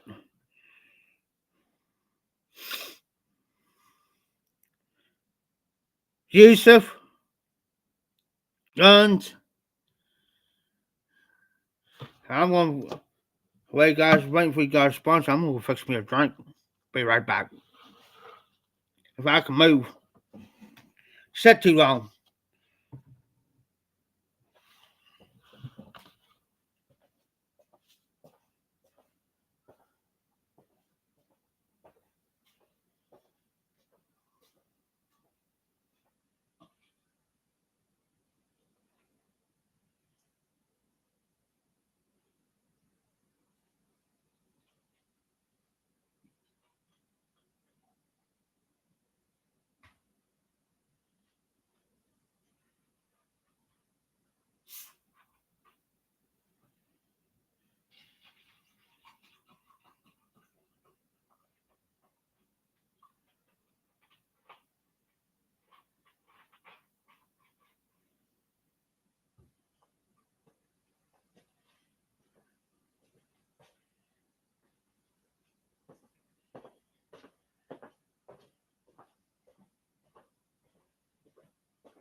Okay, I wonder what's going on, guys.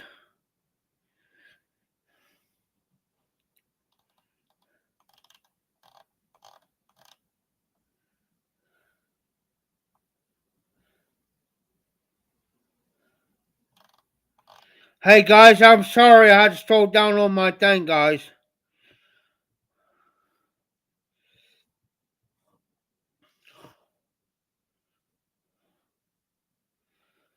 Sorry, guys, I had to slow down. I'm sorry, I didn't see guys' comments.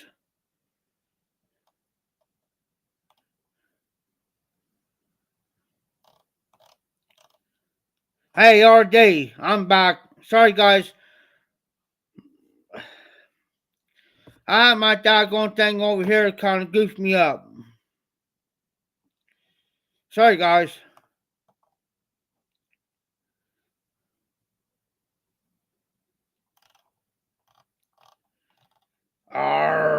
I'm here. Sorry, my bad.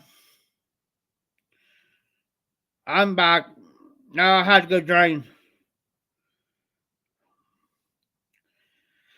Yeah, I had to yeah, they're kind of heavy there, aren't they? I had a hard time in the bathroom a minute ago. But I do got my drink. It's mixed. I got it right here, boys. And you can smell it.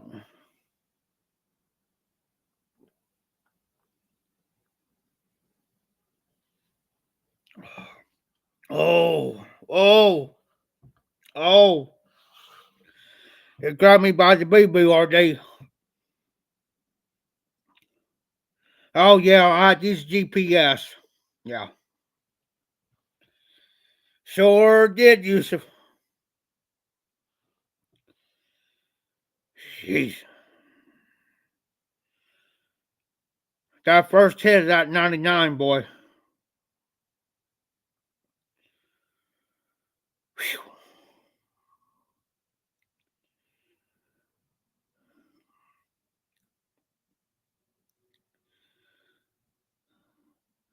That's right, our days. Singers left and right. Twiz, that's what she said, boys. That's right.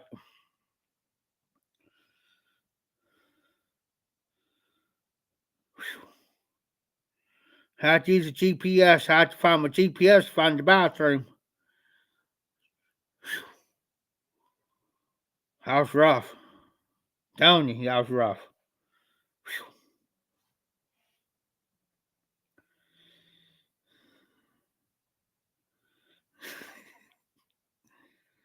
Up and yonder, boys. Up over and yonder.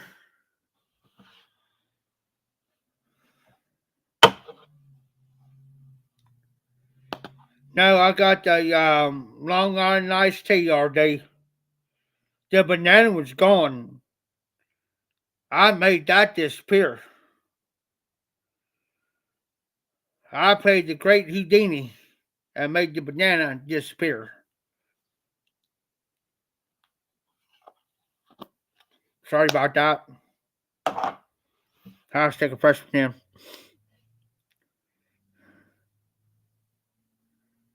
But the Long Island iced tea's over here, and I'm about to make up all disappear. I'm gonna go abracadabra, and she's gonna be gone. Yes, all day I got to keep my banana. If not, then I'm SOL.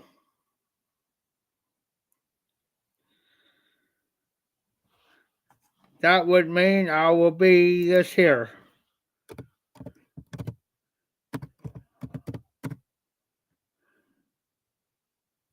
Wait a minute.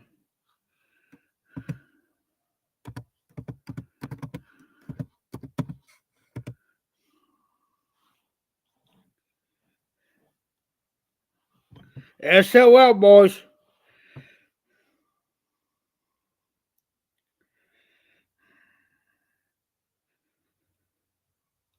Here's something I'll tell you. I got crushed orange in that right now, and I got a Pepsi sitting beside of me. A Pepsi.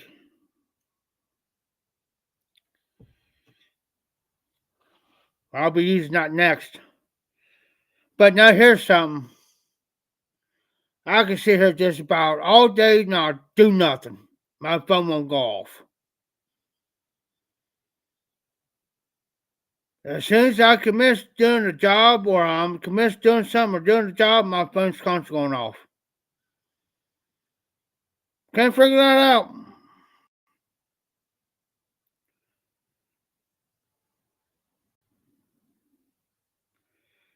RD today I've been nice good. I only drunk 2 King Cobras today. Let me think. Yeah. Well, I drunk 2 King Cobras and I'm drinking the 99 now. Alrighty, Yusuf. We'll all be here.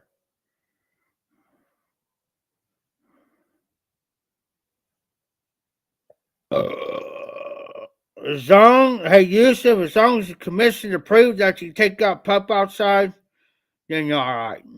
If we say so. Yeah, you can take him out.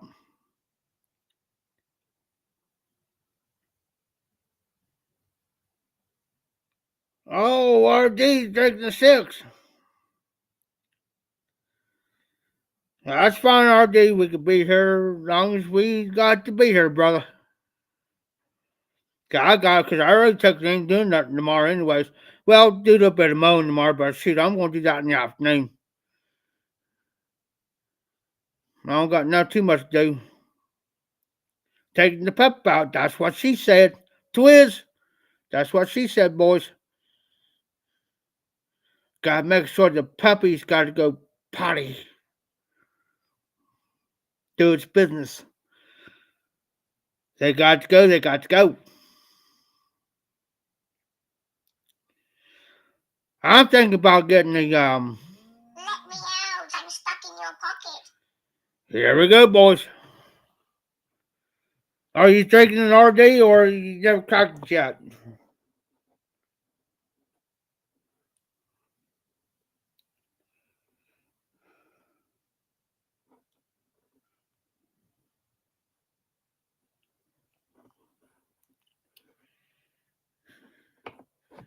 I'll have this. I'll have this down and nothing fixed before you drink out in there, RD. Let me out. I'm stuck in your pocket. Let me out. I'm stuck. Okay.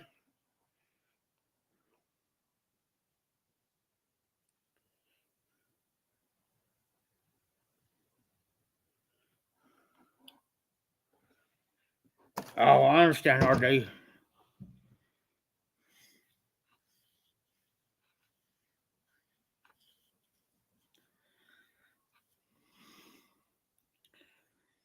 Let me out. I'm stuck in your pocket.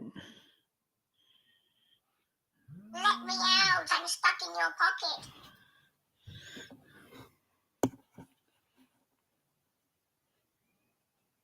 Hold on for a second. You know what?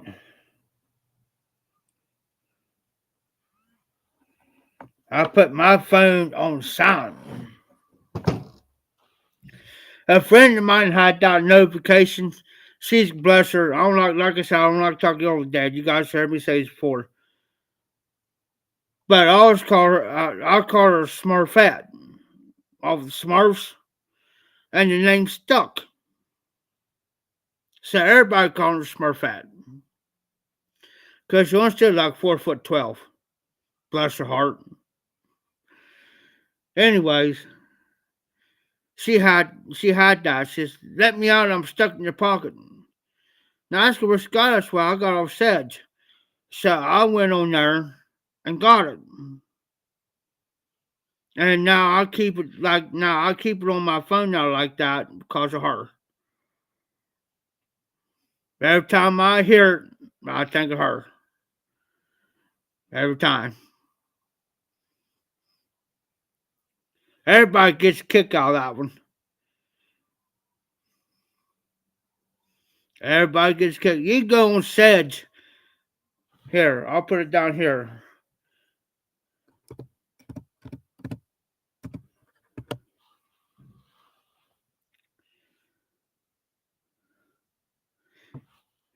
Okay, I put it in the comments. It's an app.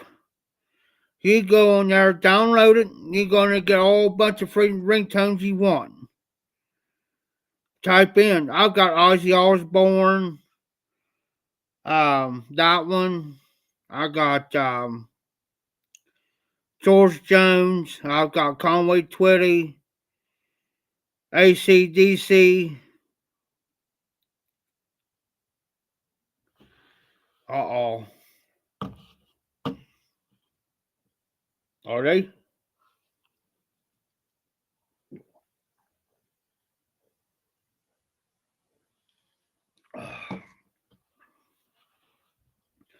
That guy's about gone. I'm going to have to pour me another one.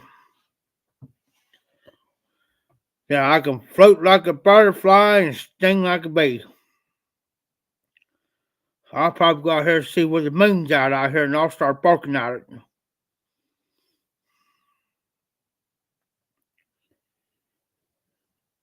No, here the other night, RD, I was probably drunk. First time in a while I've done this, but I drunk about 8 or 9 tall boys. Oh, yeah. I was hammering them. And the only time I'll do it is when I'm mowing. I'll drink 1 or 2 before I mow. And after that, I'll drink a couple. In between, I'll take breaks and drink one.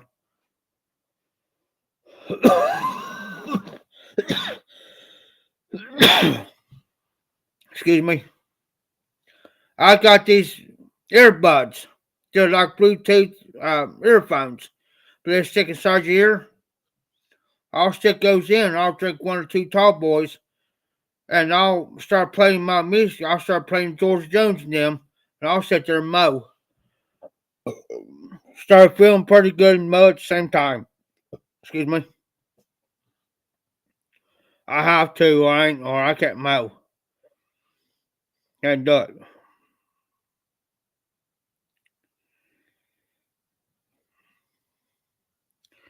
Then I got the regular headphones in there. What'd you win? Nothing yet there, Yusuf.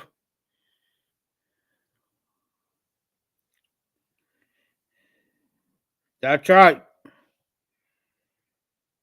The more you listen to it, the more you drink. See, oh, now on my computer I got Spotify. It's for music. And I got probably a list probably yay long. Yeah, you want something, or Yusuf? We don't know yet, but you want something. We haven't figured it out yet. Wait a minute.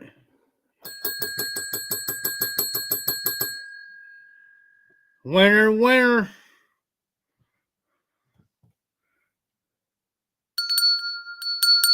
Chicken dinner. Smiley face. Oh, smiley face.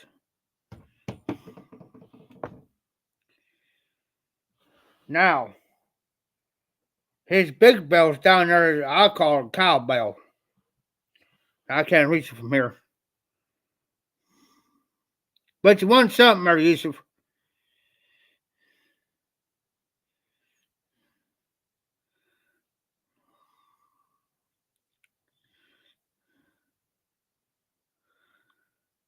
I points. I tens. I gamble.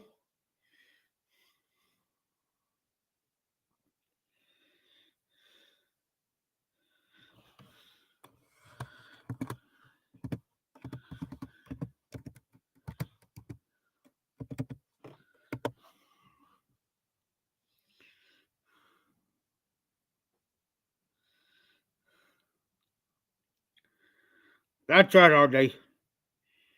RD, hang with me. I'm going to pour me one more drink. Just hang with me. Then after I drink this second one, then I'm done. That's the most I drink today.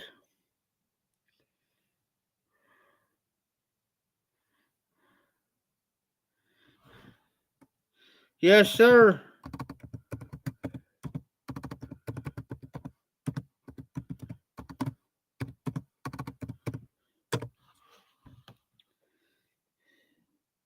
Wait a minute, I spelled chicken wrong. Hot damn. Sheesh. Can't spell right tonight, boys.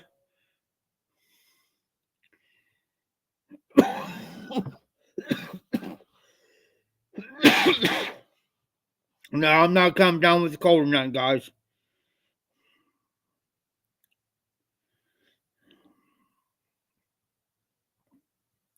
I'm not getting sick or nothing.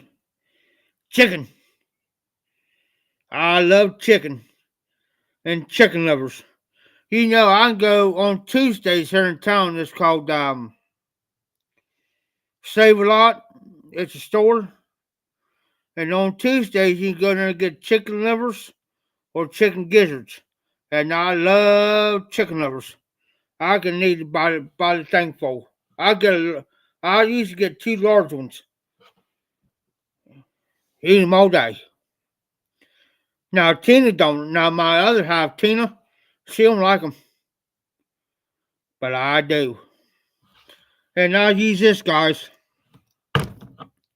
Ranch, spicy, spicy ranch.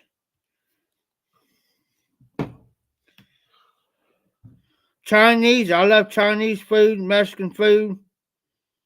I'm on it. I usually go about when the first of the month comes. I'll get Chinese and Mexican. Yes, sir, RD. Matter of fact, I got some not in the refrigerator, some not salsa.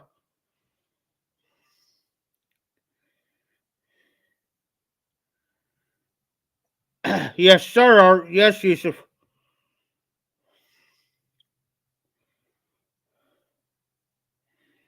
I'll get you. I tell you what.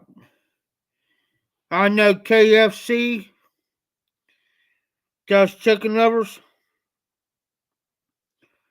but let me tell you something. Save a lot beats with Save a Lot's chicken livers beats KFC chicken livers. I hate to say that, but they do.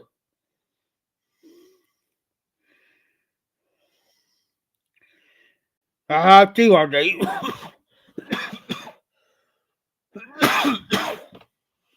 Liver and onions. I love liver and onions.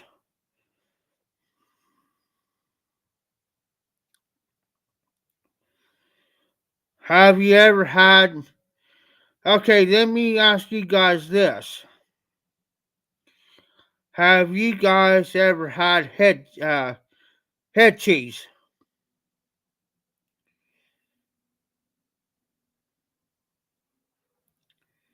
Head cheese.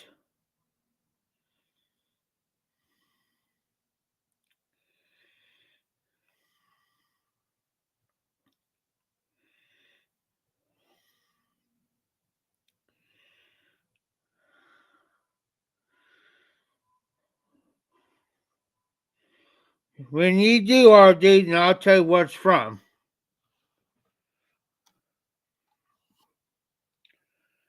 When you try it, then I'll let you know where it came from. Only thing I say, it comes from a hog. That's all I'm saying.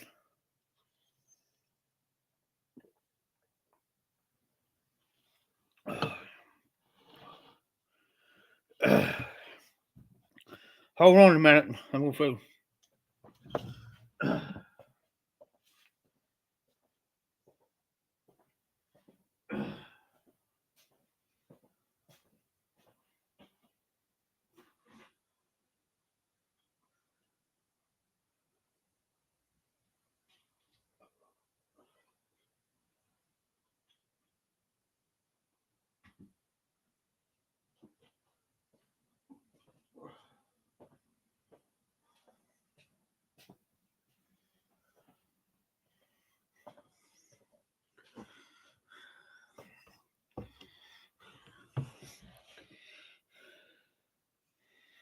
Well, I tell you what it is, cause I'm going to give you a little bit of a backstory. Hold on a minute.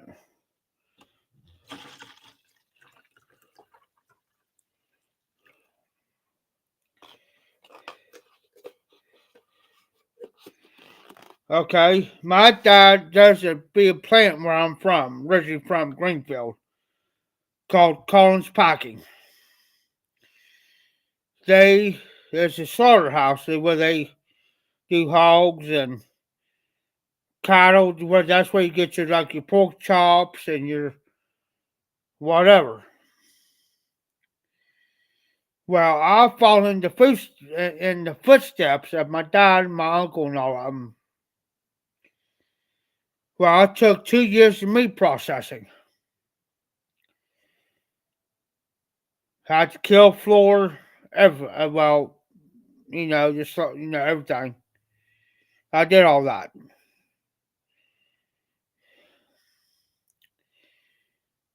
But head cheese is the hog's brain. The hog's brains. Good though. See, here's the thing.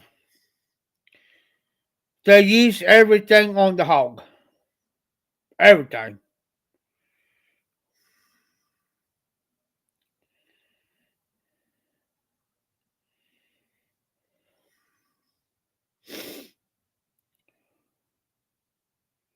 On the hog.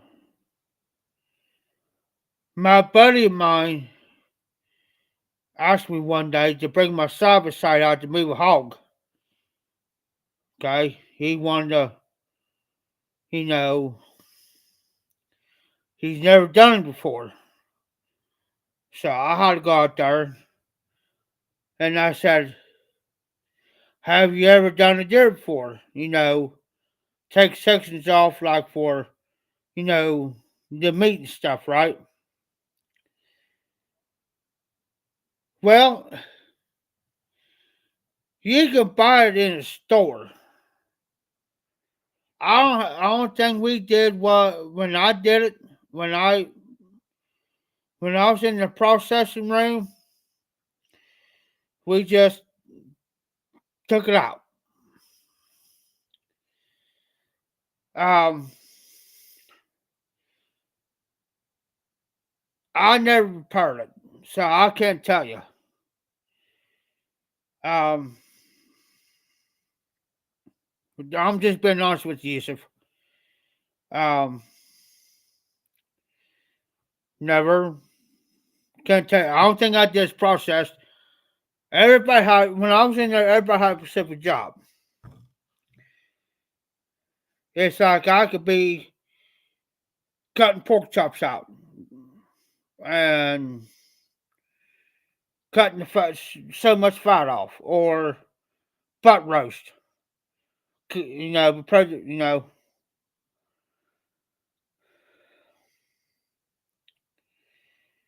Now beef on now RD could tell you about the same thing I'm about to tell you, but he'll probably tell you a different way. I'll tell you. Um, on the beef now, so you can have the liver, the heart, and the tongue, beef tongue.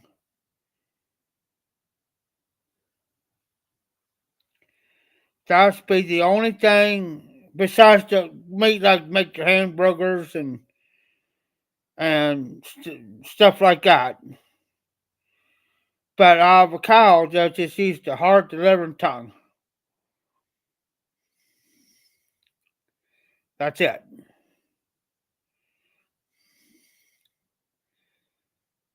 On the hog, it's just about everything. Mountain oysters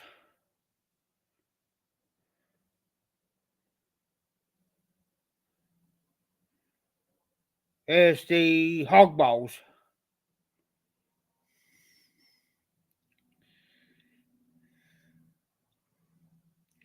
for real. Now, there's a guy that comes here. He does not eat anything pork.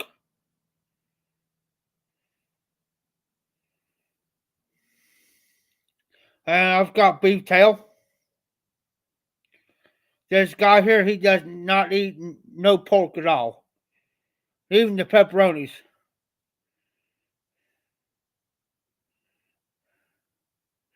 Exactly, RD. Exactly. Yes, the lungs of a cow, but it's not legal here in the States. Elsewhere, yes. Like other countries, yes. But here, we can't do it. That's the only thing when we gutted the cow, we took everything from everything from the inside out, lungs and everything. The only thing they checked would be the liver,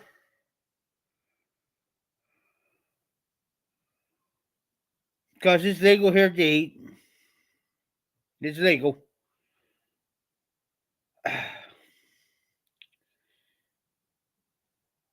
Honestly, Yusuf, I can't answer that question. I probably answer, but it's been so long. I've been out of school for probably since '99, so about 20 some years I've been out. I used to know all that, but I've been out from it for about 25 years. But can I still go out here and do it? As far as get your, like the hamburger. Yeah, I can still do it. Still, do. I just helped him here about a month ago or so. Do a hog.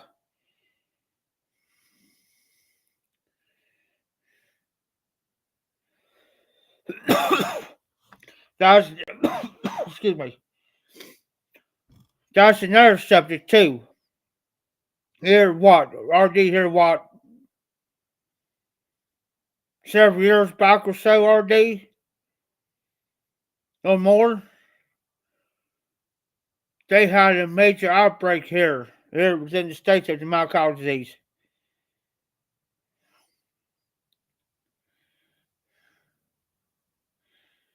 Yeah, here. I don't know. I forget how long back, but yeah, there's a major outbreak of mad cow disease here, real bad. And everybody's and even here in the high,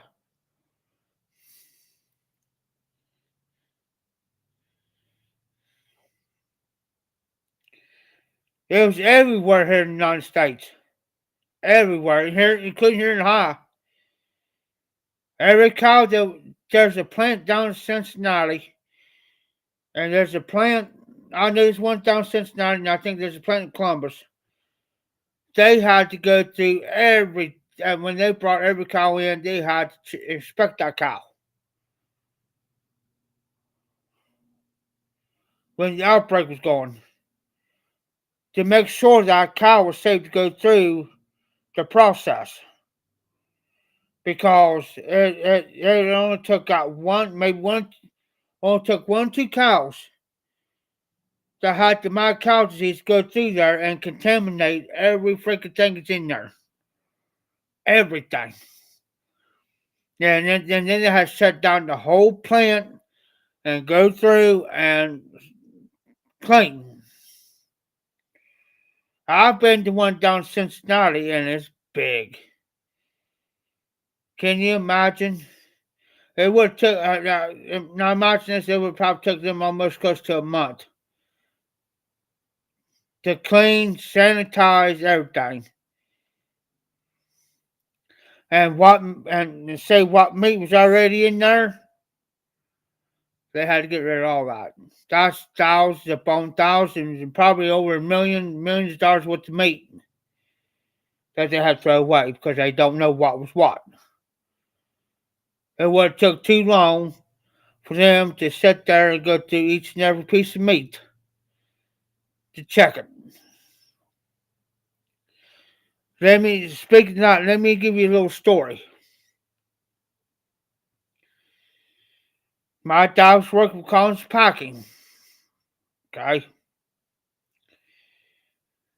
Well, there's this guy who was back there in the holding pens of the hogs in the holding pens, right? So only thing his job was is to move them through. That's so many go through, stop, and wait. That's so many go say like 5 or 10 go through and stop. Okay. Well, they start noticing that some of these hogs had a necks on them. A necks. They couldn't figure out why.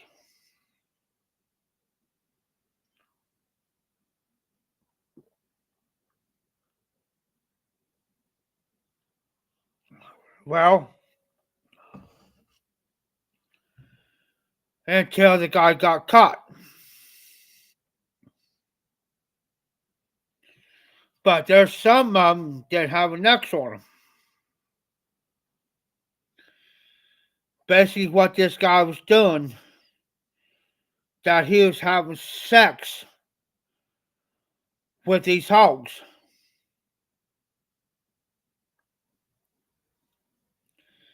So you know what they had to do? They had to stop the whole production line. Okay?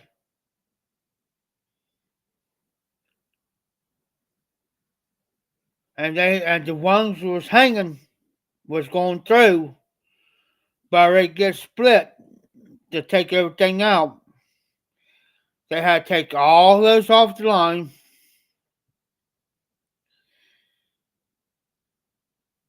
The ones in the holding pens, and I think my dad told me there'd probably be over 100, 200 of them in there. What they had to do with those ones is they had to basically kill them and get rid of them. He told me it took them over a week. No production going, over a week to clean everything. He says Bill Collins lost major money over that. And it cost that guy a lot of money.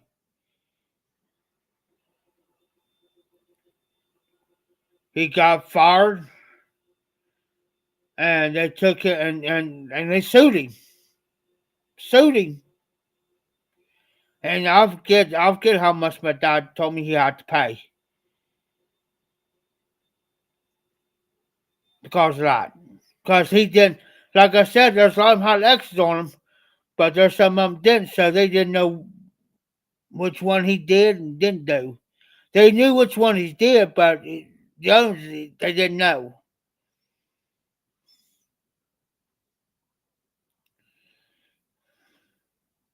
Yes, sir. And the only reason why the plant shut down was because the union stepped in. When the union stepped in, they promised everybody this, that, and the other, and they didn't want that. There's over 1,000, 2,000 people that worked down at that plant. When they shut down in '83, because that was Greenfield's main factory where there was over 1,000, 2,000 people working there. When they shut down, Greenfield itself almost went under. Yes, sir, all day.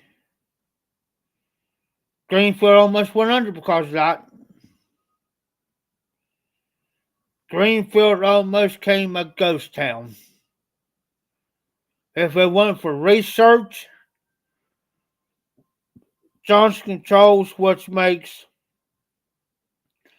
foam seats for Honda and all these other major Honda and some other car factory.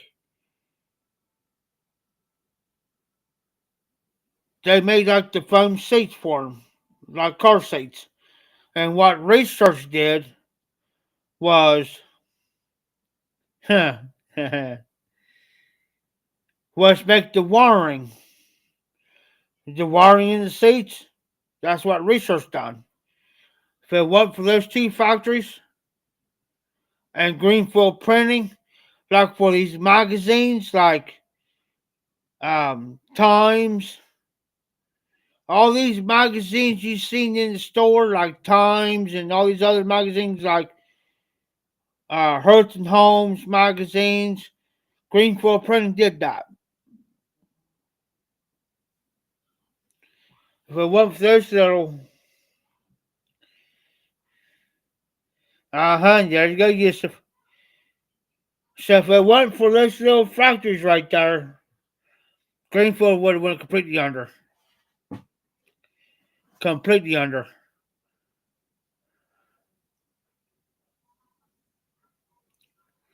That's right, RD. This little piggy went to the market. This little piggy went to the store. This little piggy stopped by the farmer's house. This little piggy stopped by the wife's house.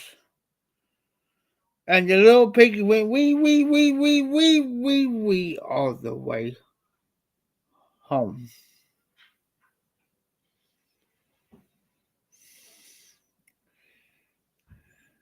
All the way home. That's a shame.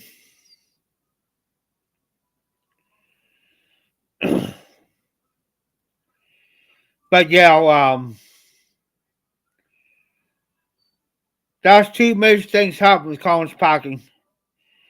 And the way I found out about it, because my dad was on maintenance down there. You know, if the machinery would have broke down or something, he had to go fix it. But there's times that he had to go on like slaughtering stuff like that, and sometimes he had to go gut them, whatever. You know, but that's how I found out about it. Just about everybody in Greenfield and people from out of town was working there. You know what I mean? Yeah. If they were still in operation when I was taking meat processing, if they were still in operation, I could have went down there and worked. But if it wasn't for the union stepping in, yeah. Because they was promising them, you know, if you're, you know, we'll give you better wages, we'll do this if they ain't, if it's unsafe, and we'll do this for you and we'll do that for you, the union. And a lot of people didn't want it.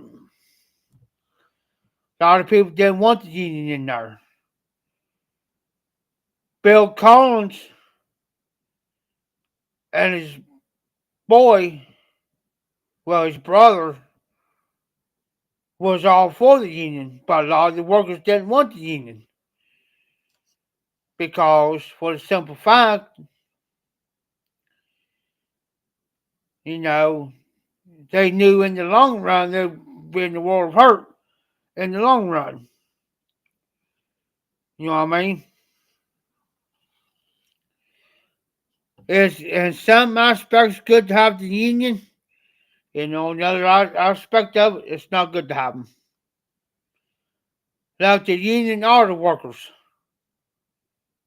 UAW. Union auto workers, yeah, it's good to have. It's like the teachers that teach at school, they got a union. So if things ain't right, they go on strike. Well, if they go on strike, they ain't getting paid. That's where that's where a lot of workers at Collins was looking at. If half the people would went on strike, then the other half the people's not getting paid that's trying to work. They're not getting paid. And that's the reason why they refused it.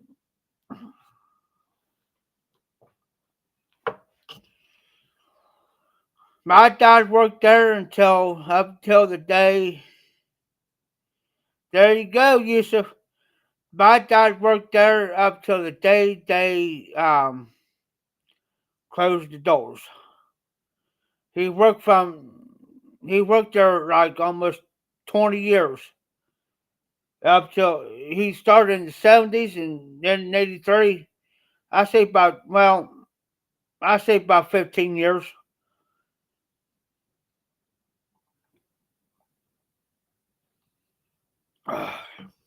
My dad went from a darn good paying job to a job that he was making a living. It's called Carnes Orchard. It's an apple orchard. Okay, Carnes, he was probably making, I don't know, back in the 70s and 80s. Heck, he was probably making $8, $9 an hour, but back then that was good money. In the 70s and 80s, early 80s, 83, that was good money.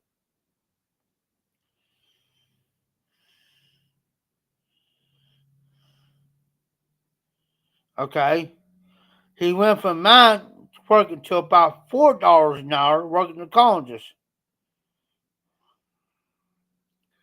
There you go, RD. There you go, you smart D. That's why. That's why. That's why they refused it. Because they knew what was going to happen in the long run.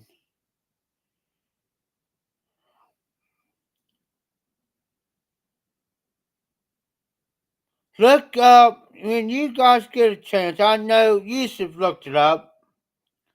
RD, look up here. I'll type it in.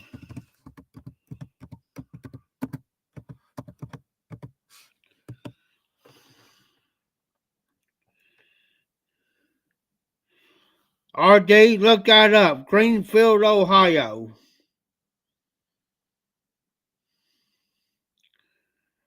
That's originally where I'm from. I was raised there.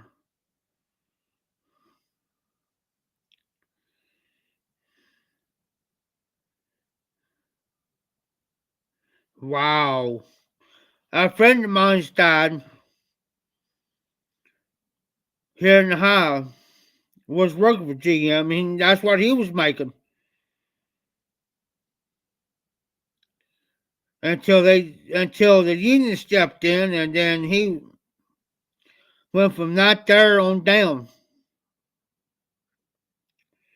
Yeah, he was making 25, 30 an hour working for General Motors, making good money.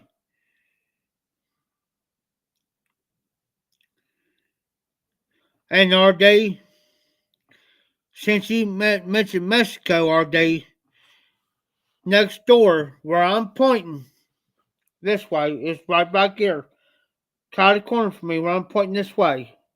This way. There's a bunch of Mexicans got this place next door, right? They got a bunch of cars back here they got from a car auction. Junked up cars now.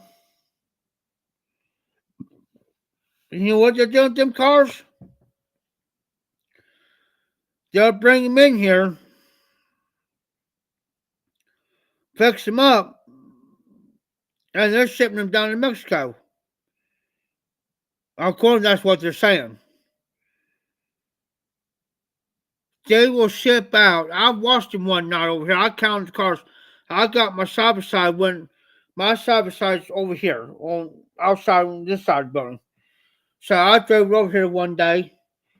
I counted 10 cars, 10 to 12 cars. Okay. They take him up here and head up 35 towards Jeffersonville. Jeffersonville is probably about a half an hour from here. I don't know where they take his cars to. Yeah. They'll bring 4 or 5 cars in. Used to be they'll bring at least 5 to 10 cars in a day. Here, as of late, they don't bringing in 4 or 5. They'll get them at these car auctions.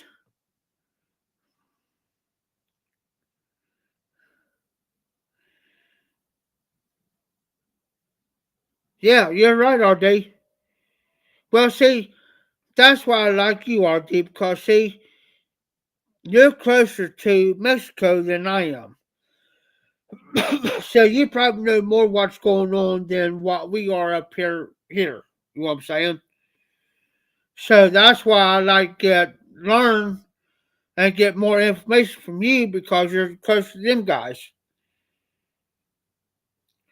These guys over here, I probably see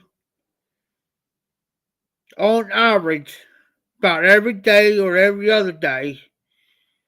I'll probably see probably anywhere from maybe 5, maybe 7 Mexicans over here. The highest I've seen 10 on highest over next door over here.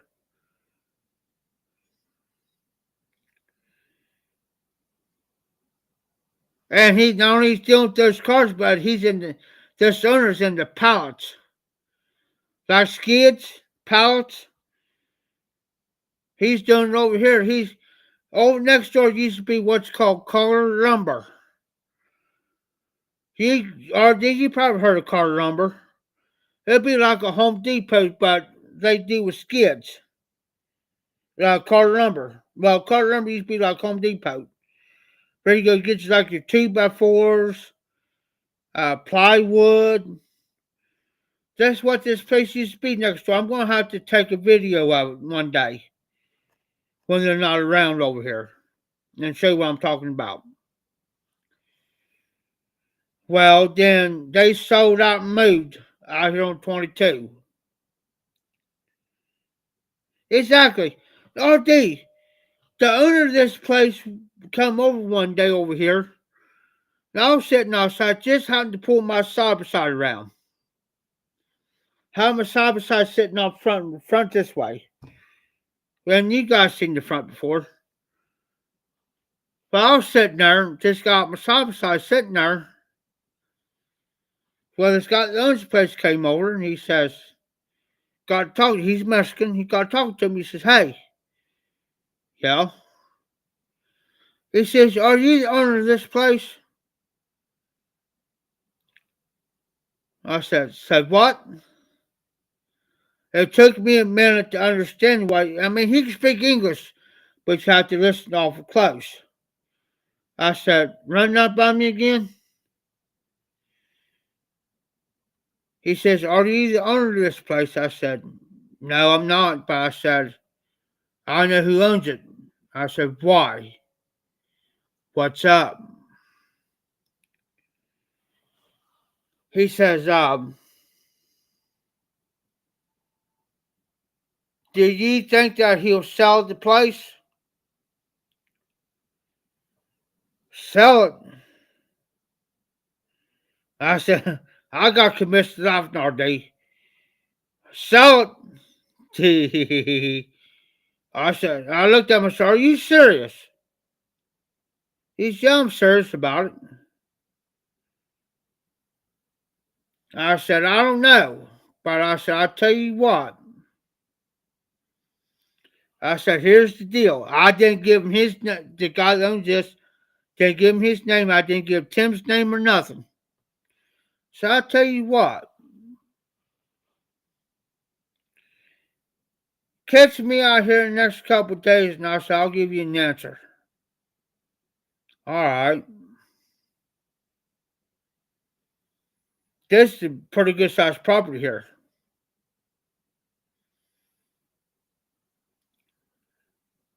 He said, "Okay."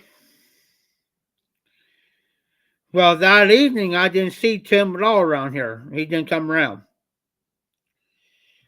Well, the next day, this other Mexican guy driving the white pickup comes around, and I said, "Yeah, what's up?"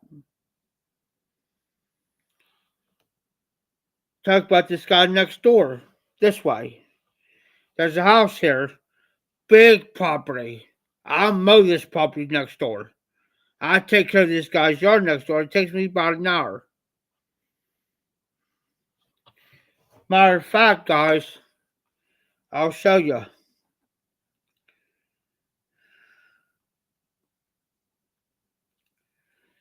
But anyways, he says, "Hey," he says, "would you think this guy next door over here will sell that property?"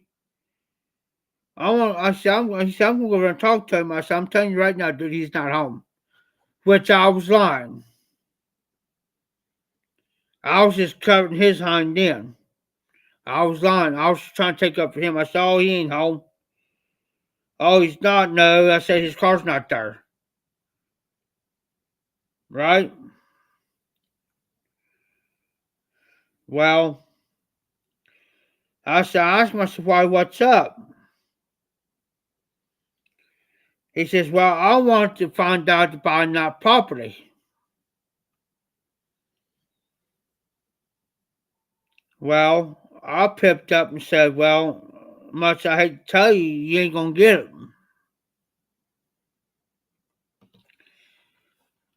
Okay, guys, this next door. Look that. I'm standing out in the middle of the road. It goes from the road all the way back.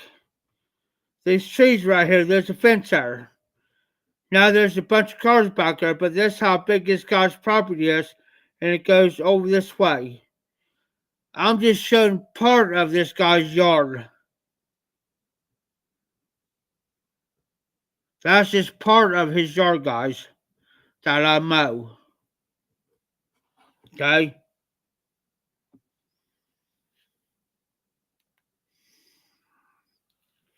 It takes RD. I'm going to show you this.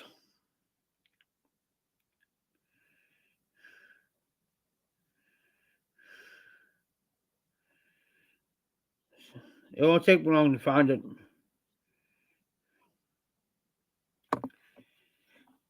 Here's my mower, RD. This is my mower. That's a 54-inch deck on that. Look how wide that deck is. It takes me close to an hour just to mow this guy's yard next door. Almost an hour. And that's a big mower. Yeah, that's my mower. Here's what my side by side looks like. Wait a minute, I got a better picture of it. If you guys ever tell you about my side by side, this is what my side by side looks like. That's a 3,500-pound warning wrench. I could pull a car with that. I could push a van or car or truck with this. It's a 4x4. So if you guys ever hear me say my side by side, this is it. I'll show you what the side of it looks like. There's the side of it. That is a dump bed. This here, that's a dump bed. I got a tailgate back there. I can pull that tailgate down. But anyways, he asked me, he says, "Hey," he says, "all I need to know about this guy's property over there, that's why he's not home." He was. That's both of my toys. All together between the mower, usually between the mower and that there, you're looking at $15,000 US dollars. That's almost 15 grand sitting there with both of them. The mower itself was 5,000. The side by side's almost 9,000. They're mine. Paid for. But anyways, it's not bragging. It's just that's what I wanted. I got it. There's a story behind that. I'll tell that story later on my next live. I'll tell you a story behind that one. How I got both of those. But anyways,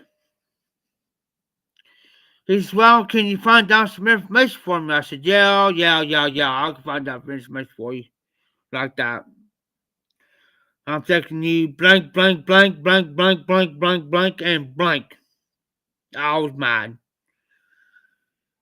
So I happened to see after he left, I ain't gonna mention his name, but so and so came down his door and just looked my side by side was heading that way. I got my side by side and went across. I blowed my horn. It's got a horn on it. I blowed my horn.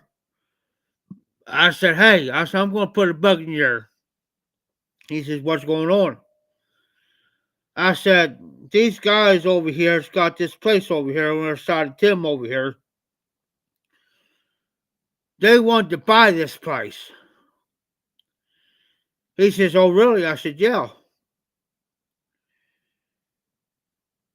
And I said he was going to see if he was home, and I told him you wasn't home. He said, "Oh, really?" And I said, "Yeah." I said his car's not there. He says, "Well, I wonder why they want this property off bad." I said, "Look what's back there in the back there." He said, "What's back there?" I said, "Take a look. See all those cars back there?" He says, "Yeah." I said, "I'll tell you what he's wanting to do." I said, he wants to buy this place awful bad so they can extend that. I said, "I'll guarantee it." I said, "He wants to tear down this garage and put all that." I said, "They're looking for a house close to this property." He says, "See, they're not." Oh, he went off. Those blank, blank, blank ain't going to get blank, blank off me or nobody. And off the people that's written off of. I said, "Hey," I said, "You think you're mine?" I said, "You would talk to him." He said, "What do you mean?" I said, "They're wanting his property too." He says, "You got to be blanking me like that." And I said, "No, I'm dead serious, dude." I said, "The owner drives a dark gray looking pickup truck. It's got his last name on the side of his truck. If you see it, that's the owner." I said, "The guy in the white pickup truck just stopped me here today, and he's an older Mexican, been asking about this place here." He says, "What?" I said, "Yeah." I said, "He's wanting your place and he's wanting Tim's place so he can extend that back there. That's the only reason why he's wanting them." So Tim comes in. I said, "Tim, I need to talk to you. Now I need to talk to you now." And he knew by the sound of my voice, he knew something was up. So I was out there. Well, Tamika was out. This Friday I even got with Tina. Tamika, I said, "I need to talk to you and talk to you alone. Just you. I don't want nobody else around me." Well, his old lady was out there, and he told her, "Say, hey, just go in and do what you got to do. Jeff needs to talk to me in private about something. Something's wrong." Tim looks at me, says, "Jeff, what's up?" I said, "Well, can we go for a ride? And I'll explain it to you. I feel more comfortable that way." He says, "Yeah, sure." He says, come on, let's get the truck and go." So we got in the truck, we going through town. I said, "Well, so here's the deal. The owner's that property next door there, that Mexican guy." He said, "Yeah." I said, "Well, he asked me yesterday if I was the owner of this place, owner of it, and I told him no. But I said, I know who owns it, but I said, I didn't give no names out, because of which was none of his business." He said, "Well," he said, "I appreciate that." I said, "He wants to buy this property." I said, "He wants to buy the property." He almost stopped the truck in the middle of the road. He looked at me and he said, "You said what?" I said, he wants to buy your property. So what do you mean? He wants to buy it. I said, that's what come out of his mouth. Tim, I said, I'm telling you, he wants to buy it. He told me straight out of his own mouth yesterday. Now, I was hoping you'd come in last night so I could tell you. And I said, I wasn't going to call you. I'd rather tell you in person. He said, I wonder why he's wanting the property off spot. Well, he has some cars back there, but not a lot. And I told Tim, I said, Tim, he's starting to he's putting cars back there, and I said, the way I'm looking at it, and I said he wants to buy the property extended. I said, you ain't the only one. He says, what do you mean I ain't the only one? I said, there's another guy over there in a white pickup truck stopped over here just today. And that's what the guy next door over here. What? He they want this property next door, next door. I said, they want James's house too. And all that property there. Huh? I said, yeah. And I said, just look. I said, he just left. And I just happened to be outside Tim. And just look, not even 5 minutes, James came by and I had to go over and talk to him about it. And tell him what was going on and put a bug in his ear. That's why I'm putting the bug in your ear, Tim. I said they want both these properties for some unknown reason. He says, He says, they better have some money behind them. That's the only thing Tim said. They better have, he said here, they better have about at least $220,000 to $250,000 if they want this property. He says they ain't gonna get it until because see here's Tim's time, guys. All right, RD. Hey, I'll be on tomorrow night between 11:30 as usual, Bubba. Be safe, be well, have a great Saturday. Be safe, be well. If you have to work, be careful at work. Thanks, RD.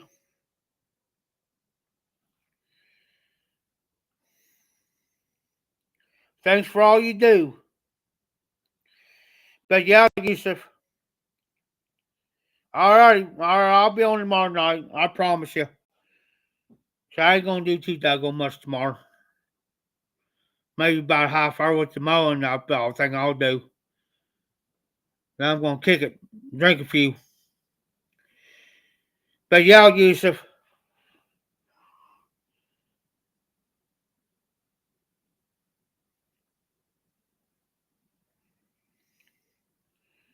If these guys know how much money this building and the property's actually worth, they won't buy it.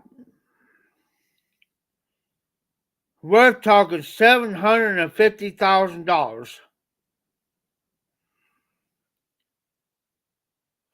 All right, I'm out myself. Thanks for stopping in, Yusuf, RD, Willie, Todd. Thanks, guys. Thanks for all you do in my lives. I appreciate y'all. Be safe, be well. Oh, I keep forgetting you're 6 hours ahead of me. I keep forgetting. Sorry, Yusuf. So, y'all be safe, be well. This hot Mafia popper. Keep them lit, keep those embers burning, and y'all take care.